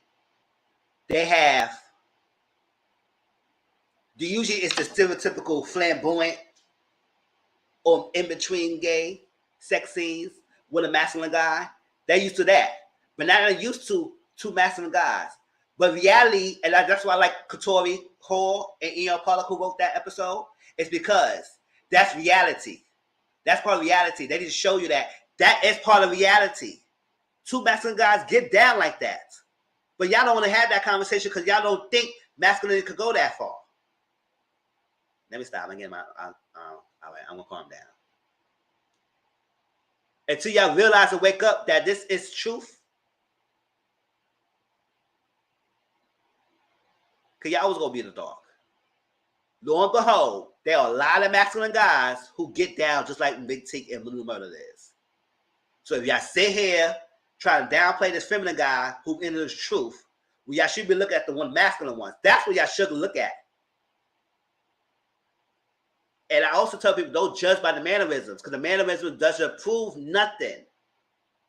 How feminine or masculine are doesn't prove nothing. It's what they do behind closed doors that's proven. So you judge this feminine guy as, oh, he must be gay. He might be banging bitches left and right. But two masculine ones, how dare y'all show that on my screen? That's not real. No, that's reality. So y'all tizzy because of that. Get over together. Get over yourself. It's fake. It's fiction. It's not real. Both the actors are real married, real life women and kids, whatever, in real life. Both straight actors play their gay scenes together, and they did a hell good job, better than some of the gay actors out there. I said, damn, how y'all showed them out? And they don't have to be bisexual to play that scene off right. They just did it right. At the end of the day, it was more just the sex. It was about the love and the connection. If y'all take the intimacy into the sex, that would make the scenes better. If y'all just straight bang, bang, bang, what the hell you doing? Would you jackhammer rabbit? Sit down. Oh, Lord, I can't. Stop that. Watch it all. So, I know at the moment we're going to talk about that too later on. So I don't get my little piece and I get my little more thing because I can't talk long to hers.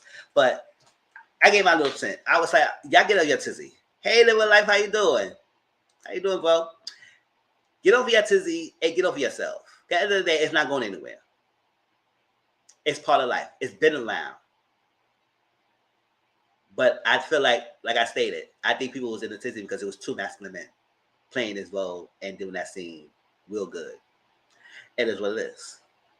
Give yourself.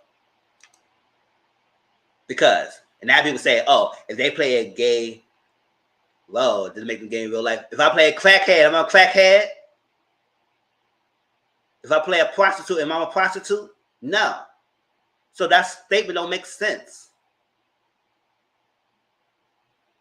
I could be one, but it's not necessarily in one.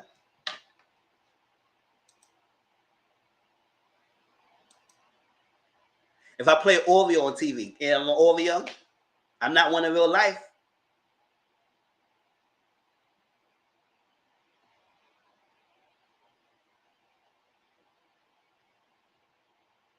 Yes, that's what I'm saying. I'm telling you, mannerism does not define sexuality. It doesn't.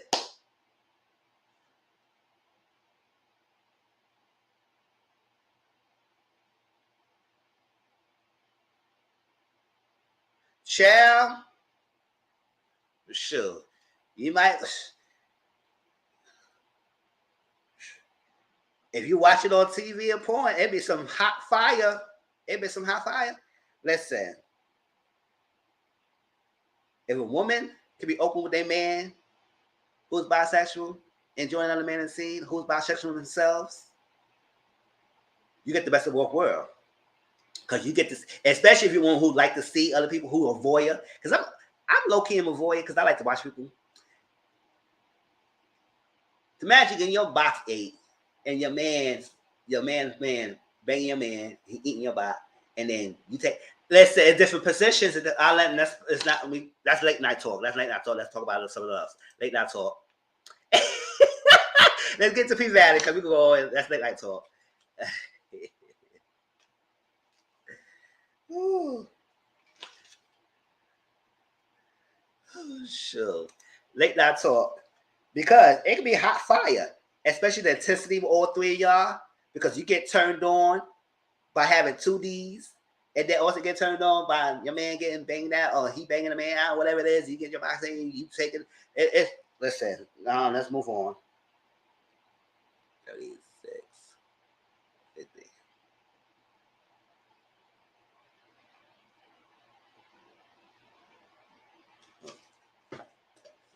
Oh, heck to the love. I don't want to see anyone do anything to my girl. Oh, it's hypothetical. Trey can talk about home fantasy. It's not you. I'm going to what I want to see. That's what I'm saying. Oh, sure. It's all love here.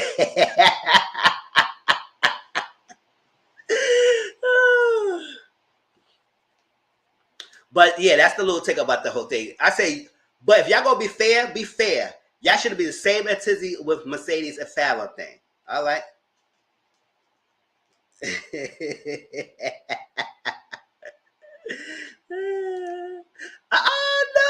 there's another with the orange.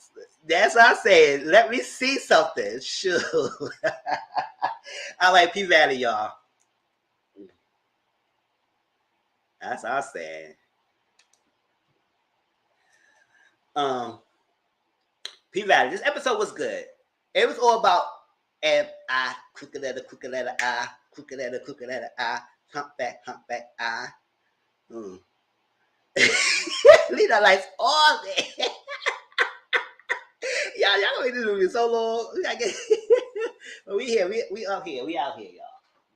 All right, so this episode was about Keyshawn, Mississippi, and they had two different. They had a flashback Mississippi of her upbringing and how the story that leads to why she was there and all that stuff like that, and leads to on, and then they had the current Mississippi.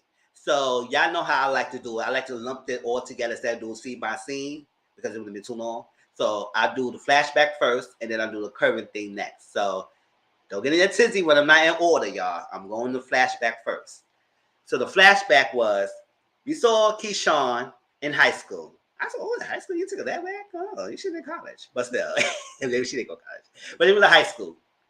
And she was a cheerleading team, and Gidget was scared. I said, Gidget, you a captain, girl? What you get a captain spot? All right, go ahead, get your captain, Gidget. So she was a captain and something like that. So Keyshawn was supposed to do a little thing, and then Devin was a cheerleader himself. I said, I was a cheerleader in high school. That is what it is. Don't judge me. That is what it is. I said it. All right. But he was a cheerleader, and Keyshawn on the thing, and she did the move, stood up, and she just bust her behind. I said, oh, no, girl. You can't do it. You embarrass yourself for your man like that. Embarrass yourself for people like that. Girl, you can't afford them like that. Other stuff. But it had to be really studied this and everything. So she fell. And, that's where you start seeing the interaction with Derek and Keyshawn. Because now they fighting and they looking at each other. And she's just like, oh, let's save it because he came over to save me and stuff like that. I said, oh.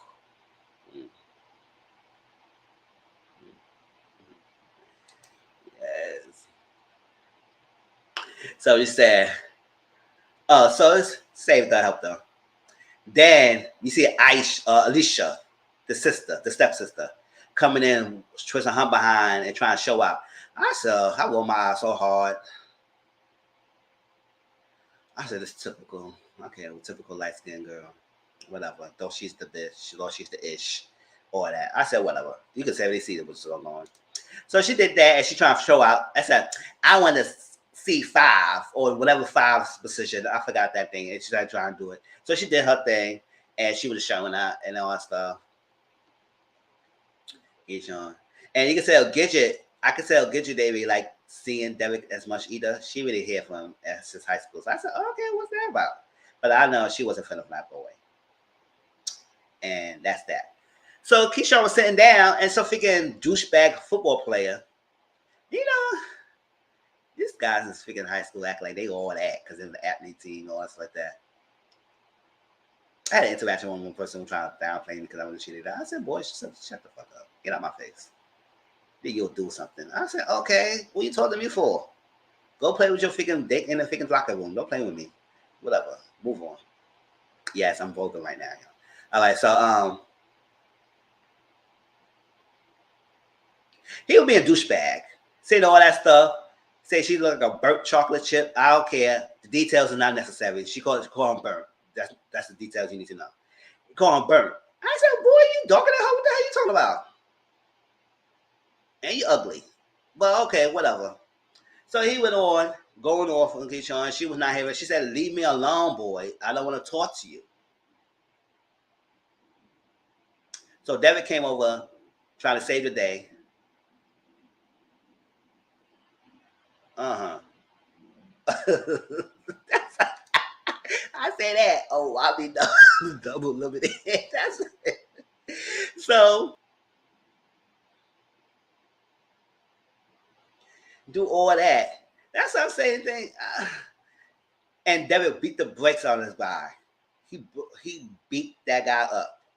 I said, oh, you said all that mouth. You could at least get a little punch in it, a little snip, a little pinch, or something. You didn't do nothing. Like, you just get dropped like that. Okay, whatever.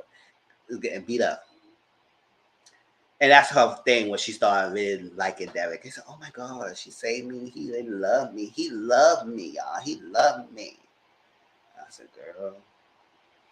So we got a twisted kind of Cinderella story of the stepmom and the two stepsisters and everything. But the only thing, like I said, called it twisted because it's not true to the Cinderella story, but it's kind of like some similar-esque of it. And mind you, Uncle Clifford narrated the whole episode. So he was a narrator. I said, all right, girl. And so it was that. So the stepmom was being a big B toward Keyshawn. Didn't want to acknowledge her. Didn't want to understand her that she was there. Yes. And the Veronica, she was letting Keyshawn flat iron whatever to the girl hair. I don't know the lingo, all that stuff. She was curl ironing girl hair and everything, and she just burned it off. I said, oh. So the mom got upset. She said, you just took the one thing that make her beautiful and everything. And I said, the hair don't make her beautiful, the one inside make her beautiful. And she went and I was like, you could have done something. She said, I gave her a weave. She said, no. She don't do the weave. You the one who do weave. She don't be doing no weave. I said, what do you make the scenes? Because she light skin, her hair is better than hers. So she really gave that the light skin and dark skin. But now, mind you, the sister's not really mean toward Keyshawn, but the mama. Mama's the only one. That's why I say it's like a twisted Cinderella story, because in the real true fashion, the sister would have been just as big as the mom's sister. And it's not like that. So the mom was on one. And the mom married Keyshawn daddy. Is it Keyshawn daddy? I guess it's her daddy. Yes, her daddy. And it took over. And she said 2 daughters. She said 3. Oh, I got to get used to that number. I said, used to that number. Get used to, you got 3 kids. You married the daddy, you married me into the family too. You got 3 girls. Don't get slapped up in here. So that's that. So we sitting down, they over there, Gidget talking. I guess Keyshawn did not make the team because she just fell out. She didn't make the cut. But Alicia did. And she walking in high fashion. I said, okay, sit down. No flat scene. We don't care about her. Whatever. I'm sorry, y'all, but I just can't stand stuff like that. I said, typical, everybody want the girl. She's a she or that type of situation fashion that makes the popularity. I said, whatever. It's not to be popular, but don't be cocky about it. But anyway. So she was doing all that. The guy was trying to talk to her. She said no. I said, oh, okay. They said, Dad, can you at least say no to say yes to somebody? I said, why? She into herself. If she say no, she gonna say no. But say no. So the other sister was saying some things about rumors that happening. Details not gonna be talked. I don't care about the details. Because I just saw it not too long ago. So all the details, just minor details, I ain't really care. But the overall picture, y'all get. So she was saying some woman about happening in the locker room and everything like that. She said, how you know all that? She said, I heard things and stuff like that. And she said, good head. And she was like, oh, okay. I said, well, you was okay with that? Maybe I guess, hey, shoot. talk of the town. Mention get the talk of the town and make a good talk of the town. Shoot, don't say no nasty talk of the town. I can't claim that. Mm-hmm. So there we see Keyshawn looking back at Derek.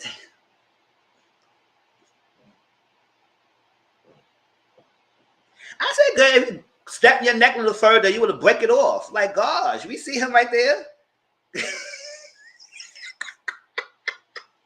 Break your neck so harder, girl. Seeing him, and he all smiling back at her. She's smiling. So it was raining outside. I said, damn, you ain't gonna ride back with your sister this time? Rain outside, and he said, he'll take her home. She said, oh, why do I need to go home? I said, oh, okay, I like you, Sean. So they went to the diner, restaurant. They was eating, they talking and everything. And he got this little scar right here in his freaking face. And she don't know what he got. Did you get that scuffle with the guy? I said, he ain't pinch him, he ain't punch him back, so I don't know how he got that mark in his face. But it seemed like he was getting hit in his home. And we get to find out later on in the episode. And he was getting beat. So they're playing and they're talking back and forth. And then Patrice Woodbine, she was the waitress. I said, damn, Patrice, you better get your money, girl. So she was a waitress at the time. And she said, that's all you want to get? He got money. I know he paid for it, right? He gonna pay for it. And not long behold, Derek was what the hell I'm saying? Derek was a broke ass bitch. He was broke. Sorry. I said, Keyshawn, I don't know why the Knight in Shama armor was nowhere near the China armor. He was a broke. They had nothing. So he looking at it, I said, oh. I said, who ended up paying? Because the way how he looked, it looked like he wasn't putting up no bill.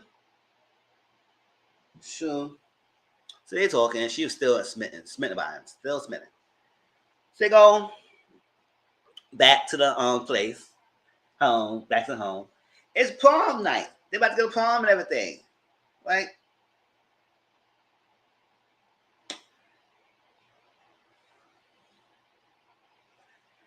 The sisters was getting ready with their prom dates and everything. And the daddy asked Keyshawn to take a picture. So when she took a picture, he stand next to Alicia, and he was gripping Alicia next to him like this. And you could tell she was feeling uncomfortable. I said, we ain't doing this. Nuh-uh. No, we not doing that. I know he not doing that. Really? And then mom was all bashing and freaking coming at the Keyshawn. Well, you should be looking at the freaking daddy doing to your freaking daughter. But that's a different story than the day. But yeah, you got your blinders on, girl. Wake up. So I could tell. I said, oh no. That's what Alicia probably was telling everybody damn. She was a Miss Popular to school. But when I'm back home, she had to do something else. I said, oh. Don't like that. So they had Derek came to the door, and the stepmom said, Keyshawn, with her own mean face. I said, you better fix your face. All that mean. I said, girl, what got the attitude for? Keyshawn, daddy, go take the mom upstairs. Take her upstairs, bring her out soon, because she always be angry. Maybe he don't got no good deed. Maybe she had a good day because she's all angry and bitter and stuff. So he came with the thing, and they went to the prom, and I will love with the I'm in love with the and they was dancing and everything. They was twerking and all that stuff. I said, that's cool. It was a mistletoe ball. It was so cute and everything. And they did yada, yada, yada. So they standing next to the mistletoe. And everybody was looking at them. I said, can y'all stand a little harder and take a picture? Even then, I was probably like it either. I was like, oh. But then again, I'm advocate for interracial relationships. So y'all do you. As long as y'all love each other and as well as you understand these other cultures and respect it, y'all do you. It's that. But don't do that because it's a fantasy. That's a different story. Everything. So everybody was looking and said, oh. So when they came to under the mistletoe and they about to, then they can, when you under the mistletoe, supposed to kiss. And they didn't do that. So they went outside. They was talking. This Derek and Keyshawn, still okay. Derek and Keyshawn, and they was in the. She said it started snowing, and she was like, "Oh my gosh, I just love this. Yes, all that stuff." And got in the car. I said, "Oh, we're not gonna do it, Keyshawn. I just told you, girl, do not do it." She went in the car and she busted wide open.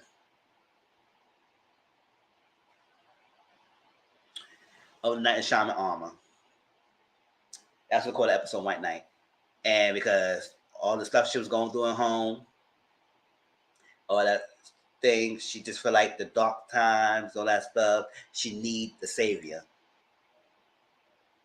And the savior and that. And it maybe could be other complexities too, because it's like her mom bashing on about her dark skin and all that stuff right there, how she is, and how she not wanted and all that stuff. Maybe she felt internalized hate, so she felt like the best person she could be with is a person who was a light, a white person, and dark skinned people could be deemed weak and all that stuff like that. It's a lot of stuff that probably bashing her head in, but growing up that make her internalize and feel like she can't date her race or something like that. So she had to go out so it would be a better on the other side, which sometimes not always better on the other side. So she got in the car. I did all that lesson for the little sick freak scene. So did all that stuff. They about to did all stuff. I said, "Girl, you want to knock with a broke man? You want no scrub? I don't want no scrub. Scrub is a guy to get." I think she finally felt wanted in a way. Yes, all that stuff. So he wanted her. She felt wanted. She gave it up, and she got knocked up. Oh. Got knocked up. Got knocked up. She came home. And mom was sitting in the couch smoking. I said, "Oh, what are you smoking for?" I said, "Who stressed you out, girl?" And she said a line. And she said, "Listen, don't make your money make you have you feel like you're a black Barbie doll because they always could buy another one." Yes. That fetish fantasy of having a black girl. Fetishize her as she's a black Barbie. So beautiful, nothing could be wrong. This love that gotta have her. Nobody can have her. Keep her to yourself. But once you get tired of her, you get to the next one. That's what it was. So she be careful. But Keyshawn didn't want to listen. She didn't want to listen at the time. She didn't take down heed to the wording. Even though her mom was a douchebag, and it still is, it ever will be. But she still spoke the truth like that. And it's something that Jocelyn told her too later on too. And I'm gonna get to the real time, Keyshawn, in a few minutes. Yeah. Yep. How you get them is sometimes how you lose them. That's what I'm saying.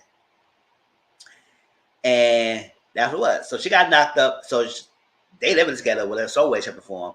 And basically, like I say, he don't have no money. His father's family didn't really care for Keyshawn. They didn't even care for that. It's like, I think the mom was more vocal. She said she all bite, bark. But she said his father is, you wish he would just be all bark and no bite. I said, "Oh, child." So he take actions. And basically the family didn't really want him with Keyshawn, but he wanted to defy all odds because he getting beaten home by his father and everything. So that's what it was happening with Derek, getting beat by his father. Also, so he wanted to be rebelled. And sometimes when their parents are big odds themselves, in any way, shape, or form, the kids end up becoming one, or they try to defy all odds and get the person that their parents hate to further drive the knife into his parents. And I think that's what David was doing. He was being rebellious. And he got into the Black Barbie. And it wasn't good for any situation because they both was not well in the head to be with each other. Now I got a baby in the way. He don't have any money. She broke. And she's the one who freaking carrying the family. And he said, he's mad that she got knocked up and trapped him. I said, boy, last time I checked, I don't know your family had the birds and the bees talk with you. That's what happened when you have unprotected sex and you knock her up in the figure prom night. Sure. They could have told you to pick a lot of condoms, but you didn't. So that's what happened. So she said, I don't want her going to Walgreens and working and everything, paying the money and all stuff like that. I did this, I did that. And when he choked her while she's pregnant, I said, oh.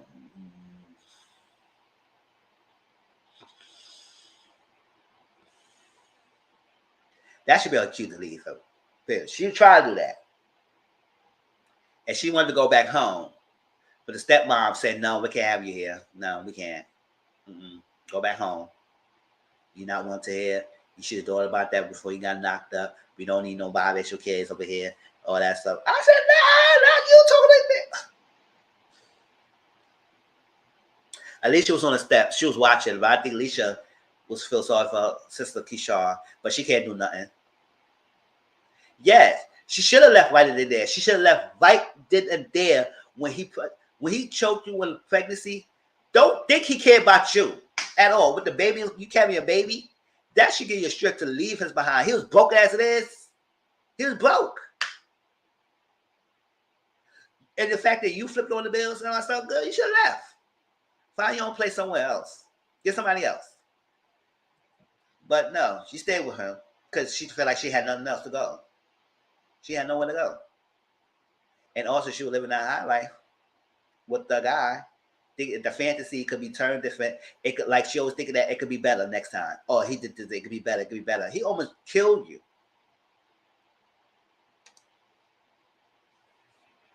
Did that. She came back home with figure flowers in the room. I said, what the hell is this? Oh, you gonna have a figure 16 or something? What are all these flowers in the figure baby room for? Man, I was like, okay, can you get a bouquet of flowers? What the hell? This is not Valentine's Day. Yeah, all that flowers. And he said, I'm sorry, I was just going to do it again. I was saying, oh, that's typical. Typical behavior. It's like, for someone who grew up looking at this stuff, y'all know my story. I grew up as a child watching TV situations happening in front of my eyes. So to see this playing out, I said, I didn't like none of that because that's how they get you. They do it. They apologize, try to get you weakened, and you take them back, and it escalates. It escalates. Until you figure it out it's too late, then you be 6 feet under and you can't do anything about that. Unless one, or you get enough strength to leave them behind for good. When you had that, you gotta have that to leave. And that's why Uncle was saying in the beginning of the episode, I think it's what he said, you can't save a hoe if they want to be saved, or you can't save no one if they want to be saved. So when people's in these situations, the DV situations, it's tough to get in the middle of that because you put yourself in danger if you get in the middle of days. Well, I know you want to help your person. I know you want to help your friend. I know you want to help your sister. Whoever's in a situation, I know you want to help as much as you can. But if they themselves don't have the finality of leaving, you go put yourself in danger. Because not only that person go make you a target. It go put harm in your family and whoever you protecting because you want to protect someone who's not ready to leave. Because now you do all that and they go right back to the person. So,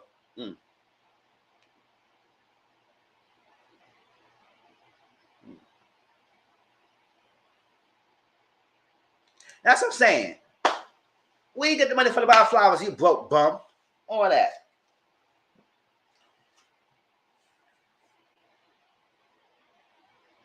Bear with me. Almost done, y'all. I know y'all here. But so that was that. Do all that. And I said, girl, let's leave.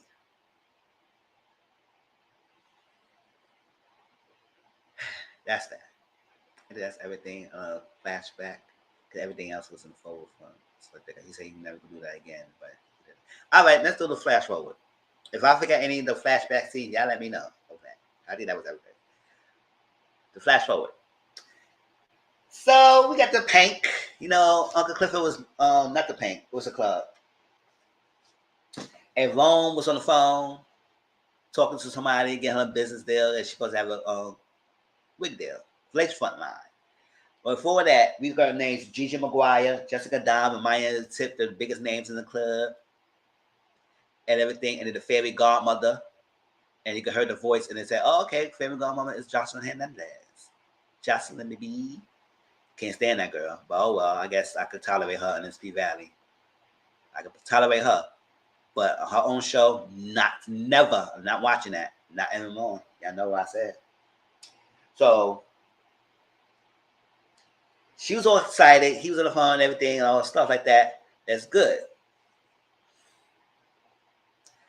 Came out. Big Teak and Little Murder's arguing. I said, what the hell y'all arguing about? I said, y'all arguing like two married couples. What is going on here? So they're arguing in their feelings. Little Mo said, what the hell y'all arguing about? I said, now we arguing. And they both talk at the same time. I said, okay. Not all at once. Right? So it's Keyshawn night and everything because I said, we're going to get our flowers. We're going to get somebody the flowers because yes, there's big names in the club and everything, and they ain't had no lines. But Keyshawn was the it person in that club, and she was the showcase. So Puerto Rican person herself came out talking her normal fashion, who she is, and everything. Dance on, doing like my B-Day, baby, doing my life. I said, don't give us that little short scene. Show us something. But you don't do no pole work. All you twerks. I said, it's your perfect time to give us some pole lessons. Like, come on now. You talk about all that junk. This is the paint. Come on. It's PValley. Show some tricks on the pole, girl. You said you been a stripper, you can't be taking us back to the strip club. Now you're back in the strip club. You ain't showing nothing. Right? So she did her thing. Short stuff like she don't always do. And she want to give her some flowers. Keyshawn the flowers, giving it.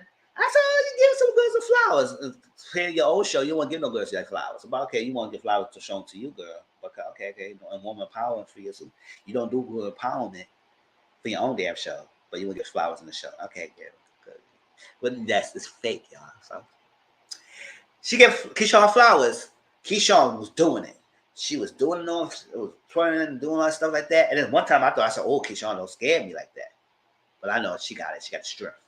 Because when she almost fell, I said, oh no. But she slapped the pole and then she got it split. I said, oh, all right, girl. You can't do it. You can't damage yourself. So there's that. And they had a good time. And she performed. So she went upstairs with everything. Miami Tip, Dime, Gigi McGuire was all there. Congratulations and stuff like that. And Big Lasha came with the money and everything. And she was a favorite godmother. I said, I went to godmother and something like that. She said, listen, let you know. Because at the end of the day, no matter what, they're always going to treat you as a hoe. You're always going to be a hoe to them, no matter who you are. Whoever you get with, whoever relationship, because they met you here, they're always going to treat you like a hoe. So she said, what was it? Oh, she said the word Cardi B. A hoe is never cold. I'm saying. Basically, that's a word. If this is what she said, a hoe is never cold. Cold is distance. It's out. So if a hoe is always hot, that means that's a hot commodity, and they always go treat you like a hot one. You can never be cold. You never gonna be away. It's always gonna stay to you. So don't forget that. At the end of the day, no matter what, whoever you're working with, they're always gonna treat you as that. And hence why, hint, won't did that. Hey, so learn that. But I said, okay, maybe she ain't took the lesson yet either. But hey, give her some wisdom. And you're gonna be one. You're gonna be someone. She said, you're gonna be someone, girl. You're gonna be I'm sorry that. But let you know. Always remember that. I said, okay, girl. Give her some wisdom.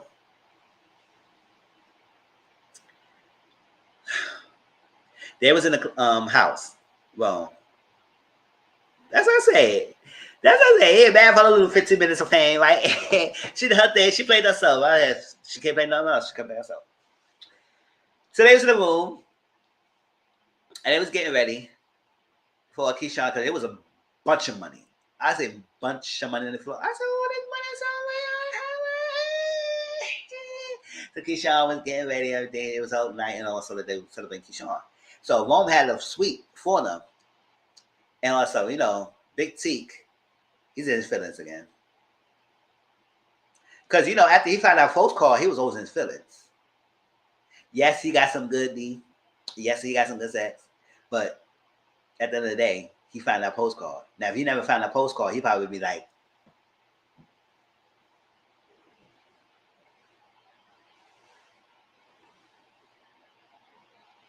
he probably cheese up the store, man.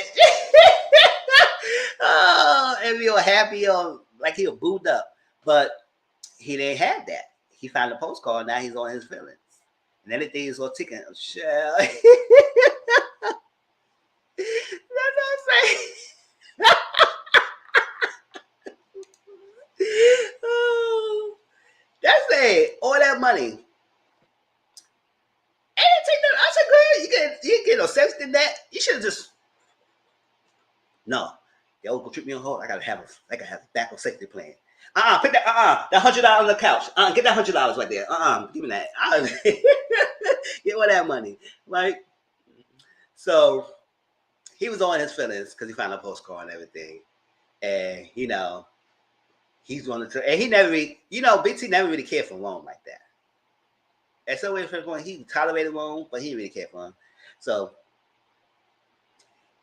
he got the feelings. Rome said, "Okay, you can get out. You don't care about giving the key card and everything. You understand?" He said, "That's fine." Though I said, "Oh, Big T, don't be going Tequita. Big Tequita, what's going on? You going tantrums on here, Tequita.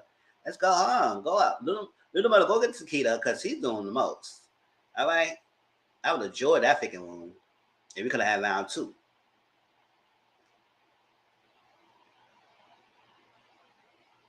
But he threw it out, so I had to calm him down. Get a little bit Tequita over there. So Tequita and Big Tequita and little Tequita was over there. And Rome, boy, snorting a little thing, acting a little shifty. All that stuff. Now, before that happened, it was so funny. Woody and Mississippi had a mind reading conversation, an eyes mind reading conversation. When you look at each other, it's like when you got a friend and your friend know you so well, you don't have to say no words. You give a look and they look back at you and y'all know exactly what y'all talking about. That's what it was. It was exactly that. She said,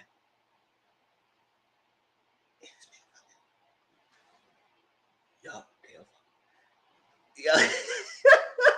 what's going on?" And everything. But Tequita was doing the most. So Keyshawn was getting her stuff ready for the event that she's doing. And he told her the freaking wig line fell through. So we have another thing with the big hill line. So I said the big hills. So she put this, and it's like put the freaking shoes, like freaking Cinderella shoes. And it's so funny that when she was running away, he took one shoe off. You remember that?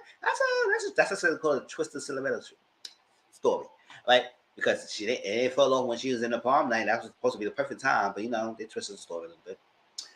So he said it fell through, and then he had a whole robe on. I said, "Boy, how the hell you talking to him with a robe on?" I said, "Oh, I know what this going." So he took her, he looking at her, and I said, "That's why Rome was very infatuated with her. He wasn't doing all this because he really cared for Keyshawn's success. He did all that because he could do her, and he always treated her as a whole, like Johnson said. Don't forget, no matter what people do for you, they always go treat her as a whole. I mean, you might get the one person who might do good, but it's always diamonds in a dozen. You gotta go do a lot of rough patches, and he's probably one of the rough patches. All that stuff. You want to take a picture, and then so he said, "Just try it on, try it good." She said she felt good and that stuff, and so I started to take a picture, video, and he said, "Oops, that door was open." She said, "Put that away. I don't want that." All that stuff. You doing the most. And then in the room, he kept following her, keep trying to talk to her, and he get irritated because how dare she turn my advances? I said, oh, snap. Now he's saying, you owe me. Everything I have done for you, you owe me. I said, girl, he wasn't doing all that for you to just do all that. He was doing that for something. Now, I wish he wouldn't probably do all that for something, but you know, most of these guys does that for something. But for a stripper, who could make it big for him, he thought he could get it. He thought he'd have easy access. Shoot, I do all this for you. You could at least give me something. But he would say, oh yeah, I know what's going on. I say you did the murder and everything. And I think right there that twisted his mind to say he could go further. He said, oh yeah, the lot of sloppy kisses and all that stuff like that. And realized he's not none of that. And then he showed the video. Oh, he could be bumping buddies with Boutique and everything. And he saw the video. He said, oh, see this? So that is to show that he recorded the murder. He recorded the murder. And I think it was Boutique in that scene. He recorded them. Somehow, shape, way, or form, he recorded those people. And he said, I got this. And he said, you don't want to come out, you got to give me something. And he's proceeded to sexual assault her. And not only that, he said he called Little Murder an a faggot. You know, that's a derogatory term. And that's a term you shouldn't be not calling no gay person. Who you are. The minute you call me that, we done. I don't care how cool we are. Don't call me that because I'm not one. I don't carry myself one, and I don't use that as a term of endearment. I don't talk to other people like that. No, don't use that term. With that, you owe me, bro. So you Wells Fargo or family man now, my guy. That's what I'm saying. That's what I'm saying. Like I owe them too. Like maybe they Apple people bump down the bus up is open for you. What the hell? Sure. That's what I'm saying. How he recorded them, right? He recorded them, and I was like, oh my god. So he will try to get her to shut up by putting out, and now she didn't want to do it. You had sexual assault to her. Yes, it's kind of like a similar to the Players Club scene of Ebony and that guy. And she said, no, I'll be out in a minute. He said, no, you go. I said, oh, yeah, I just did that. And I'm glad she didn't have enough strength and fight him off. And when he did that, when she was running, he pulled one shoe off. So she was running with one shoe on and running and went to see Woody. And when he said Woody, right? And she told Woody everything happened.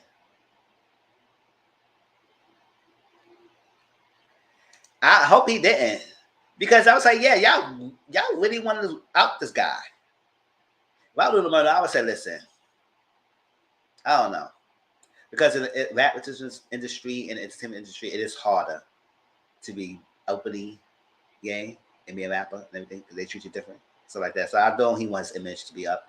And like I said, it's not like he can't bad girls. I think he can still do it. It is that. You can tell because he was dressed like a woman. So he might like some women. It's like that. At the end of the day, at the same time, they want to out him so bad. And there's so many freaking people to out him. So it was like, before that to happen, I think Woody go do whatever he can. Because at the end of the day, yes, Woody's Little Murder manager, and he's there for the murder. Maybe he ain't as much as woman did, but one thing about it, he go up and defend Little Murder, and he go do whatever he can to get his honor intact. Yep, lead to the nuts. Do something. Because that's the quickest way to get them crushed down. None of them real hard. Step on them real quick. And everything won. And that's what it is. She ran and told him everything. She said he pretended to sexual assault me and everything. And then Woody was hearing that story. You could tell something turned in his head. Something was turning in his head. And we saw a different side of Woody that we never saw. Because Woody was usually calm back and cool, calm, collected.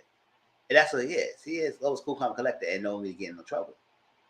But when he saw that what Wong was doing, and he probably felt something about Wong too, but he just never let it to the forefront. But when he confirmed his mind of what Keyshawn was telling him, he said, "Oh, okay, I'm gonna get this guy." And something his woo tongue. He said, not only you trying to sexual assault one of our good players, a person who I really know, then you trying to out my person that I manage. That's not gonna happen. That's not gonna happen. So he said, "Oh, did he?" So when people make it seem like, or people was like trying to figure out why he was thinking saying that, I feel like he was saying that because it's like, oh, never. Y'all ever watch? What was his name? I Could Do Bad All by Myself with Taraji P. Henson. When the girl told her that the guy was sexually assault her, and she said it in kind of like the same demeanor, like what he was saying, and he said, "You believe me?" She said, "Yeah, I believe you." And the girl almost flipped. The figure got mad, thought that she believed the guy. No, she didn't believe the guy. She knew he was doing that to the girl. So she played that crazed, calm, collected kind of thing. And that's what Woody was doing. He said, "Oh, really? Oh, he did, huh?" So record. Okay.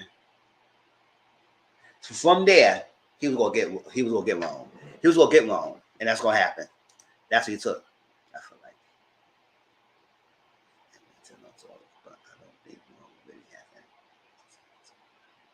Yeah, I think he said something about Graham or something like that. He was gonna put it out there like that.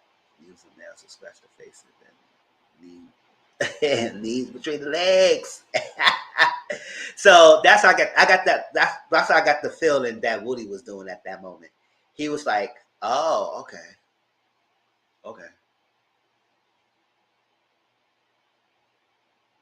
Yes. Oh, no, that was this is the recent one. Never mind. I ain't forget that scene yet. So what was I saying?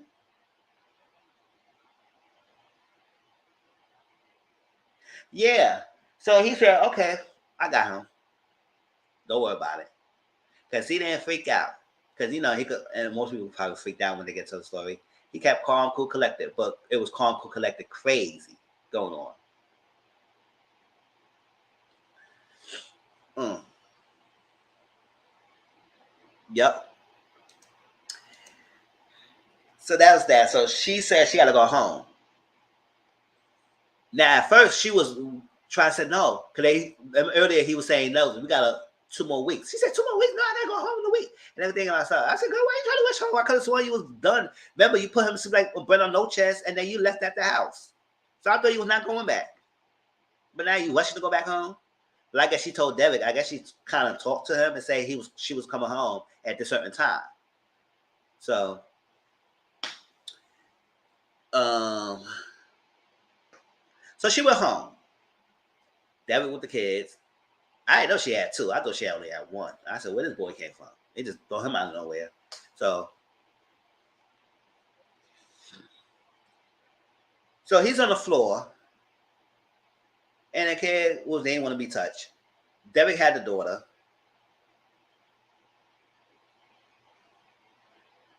Yes, I think he set it up. Yeah, he had something set in the room, but he either heard him or he had something.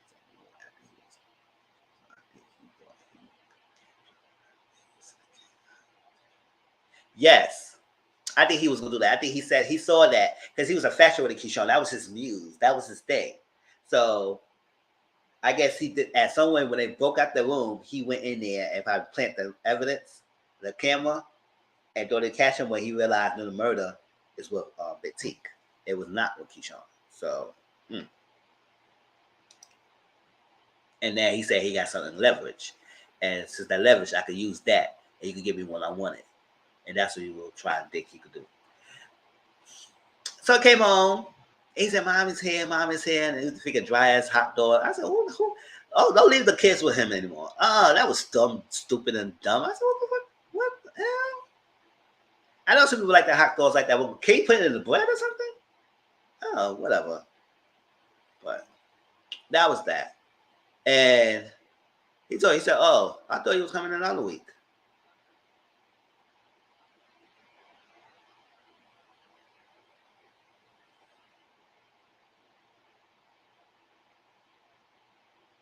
Oh yeah, we already saw it played out.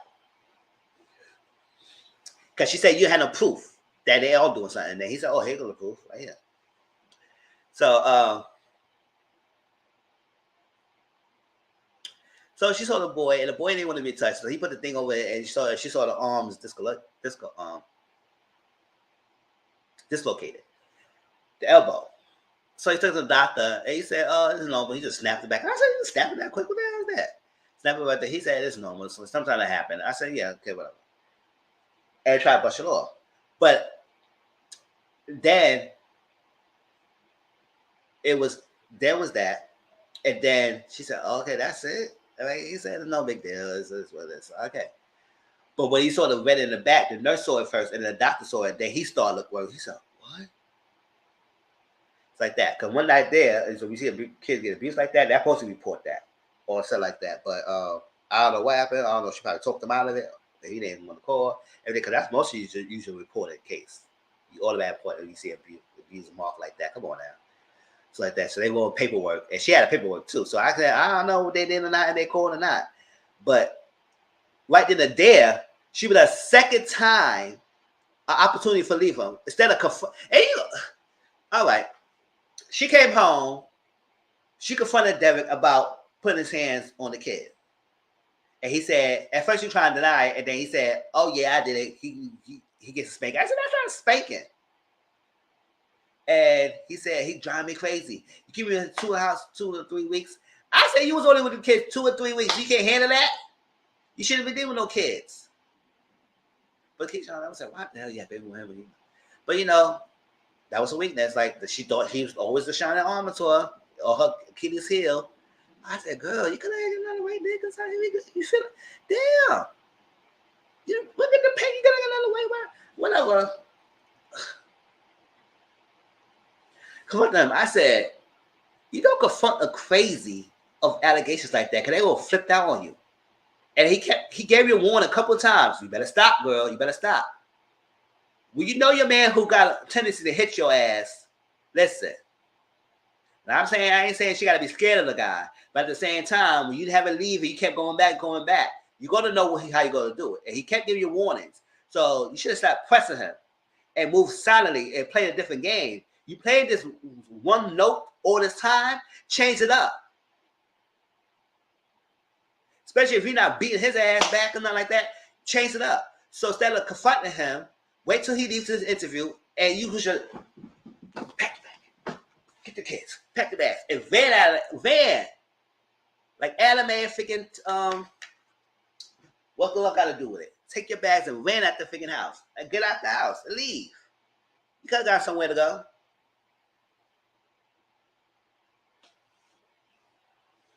But no, you confront him and then beat you. And like I said, okay. She gonna have some strip. She gonna get him. This is the moment. And no, they made her the weak girl who's defenseless. Now, I'm not saying that she had all the strength to beat a man because, it is a different physiological difference between a man and a woman. So a man is more power. So I ain't trying to say that she would go do all that. But I said at least she could do something. But at the same time, he has more strength now. So he took her back and everything. And he took an iron and tried to burn her face. I said, see, when he try to take your commodity that he loved in the first place, he don't give a damn about your well-being. Girl. And she pleaded him to not to burn her face. She said, no, not the face, because that's her moneymaker.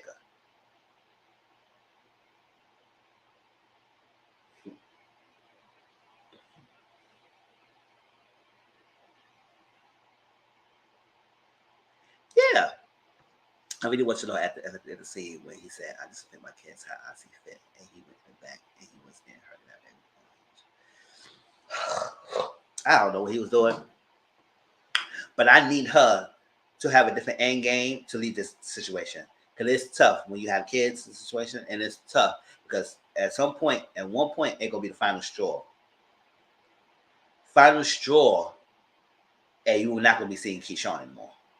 So Keyshawn, you need to stop burning your bridges with people who could be there for you. Because you could have had really knight and shaman armor out with Diamond, but you played him to the fool to go with the freaking falsetto knight and shaman armor, who's a broke ass bum.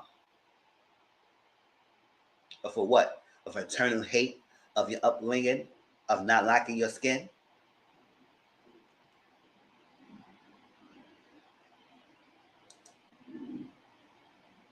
Oh well. And He said, I will discipline my kid how I see fit. And you keep. And I said, I said, girl, he giving all the necessary reasons that he's not going to change.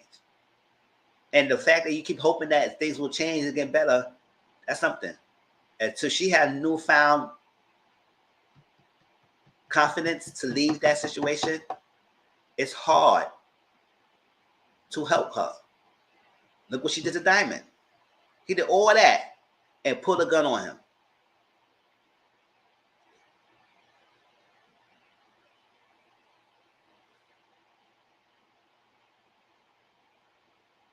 Yes. And that's what I say. You have to be fine at knowing that this person in the DV situation going to actually leave. And they're not going to leave. They're going to put you in a situation. And they're going to put you in the middle of things. And it's going to be dangerous for you. And that's why I tell people, you can try to talk to them, let them talk to your ear off and everything. But try to put yourself in the middle of a situation like this. It's hard. Because I know they want you, please, so that you can call the police and everything. But the minute they go back to them, that's the minute you should wash your hands. I say, okay, I can't help you anymore. I don't know what to do. I'll be your listening ear. But I'm not getting in the middle of this. If you let me know when you finally ready to leave him for good, and you take the necessary steps, and I'll be supposed to move the distance because I'm not putting my family in danger for your behind if you don't want to be in this situation. That's not gonna happen. So the last scene before we get out of here, because I know we're talking for a while.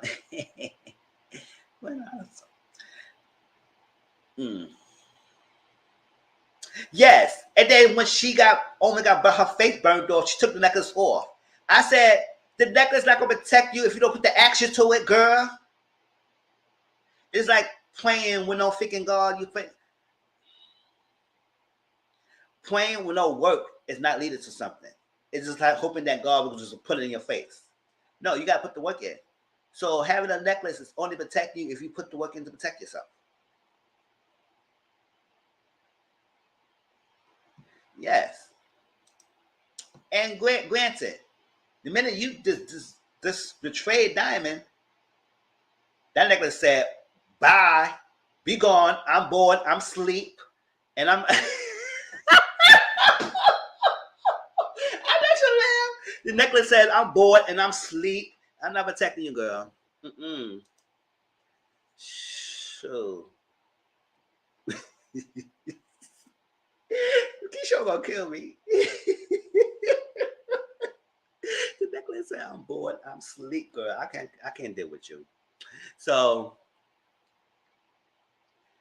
Woody came in. It's all in the eyes. When Woody found out what Rome did to Keyshawn and what he was trying to do to the murder, his eyes went different. Blank. He said, oh, okay, I'll play this game. So I think he prepared that the sugar was fentanyl, the drugs, and he laid it out for him. Or he gave it to him because that's what he likes. That's his thing. He did that, laid it out. He pretended to sniff and make Rome thought that he did. And instead of sniffing it, he sniffed the sound, but he mushed it out the way to make it look like he took it out. But that's what it was. I said, all right, you play the game. Because he know what he did. He drugged them. He laced it. All that stuff. So he's talking. And then he said, how do you want to be buried? I said, ooh. And they came up with different scenarios of what could be said in your burial. I said, oh, you take it there, huh? He said, could you been suicidal? Could this happen? Could this happen? Get different scenarios. He says, tell me how you want to be buried. Let me know.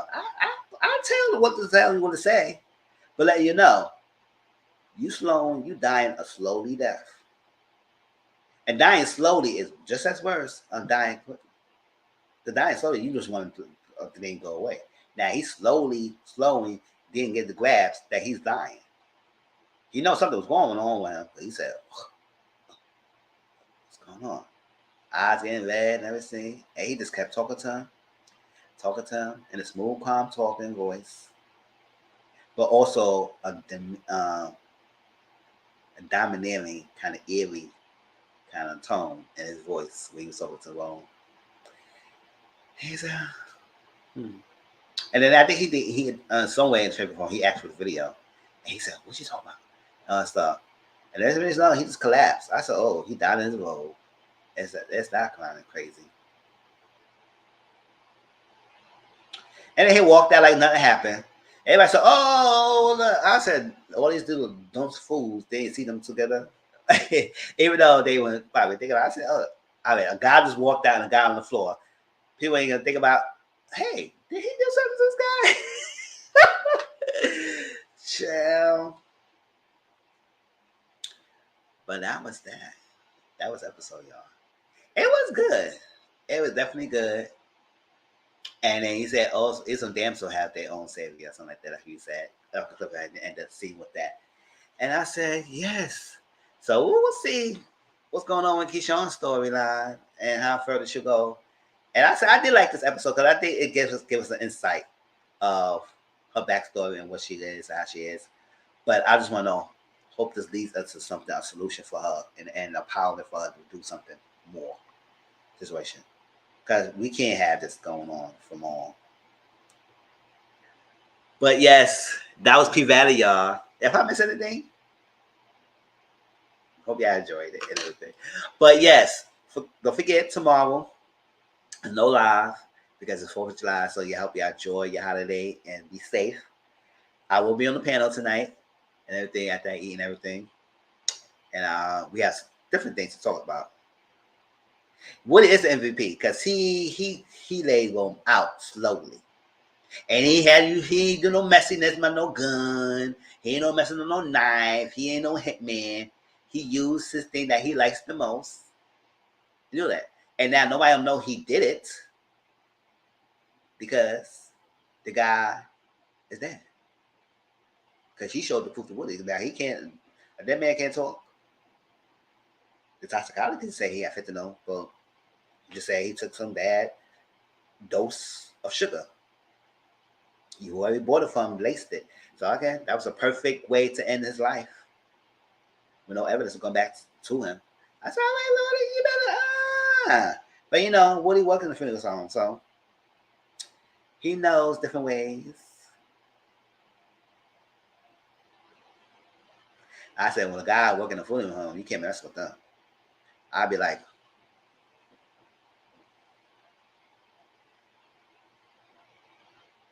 you checking everything. Throw away this knives. Throw everything. Check the liquids and everything. I said, I can't be paranoid.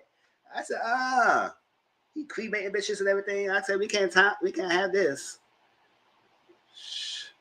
I don't think you're burying lifting the funeral homes. You gonna lift me out real quick and I don't got can't defend myself. Up close and personal. Up close and personal. Yes, it is. So I'll be the panel. I'll let y'all know the panel if I want to do the watching on for Atlanta Housewives because it's 2 episodes. Maybe I want to watch it.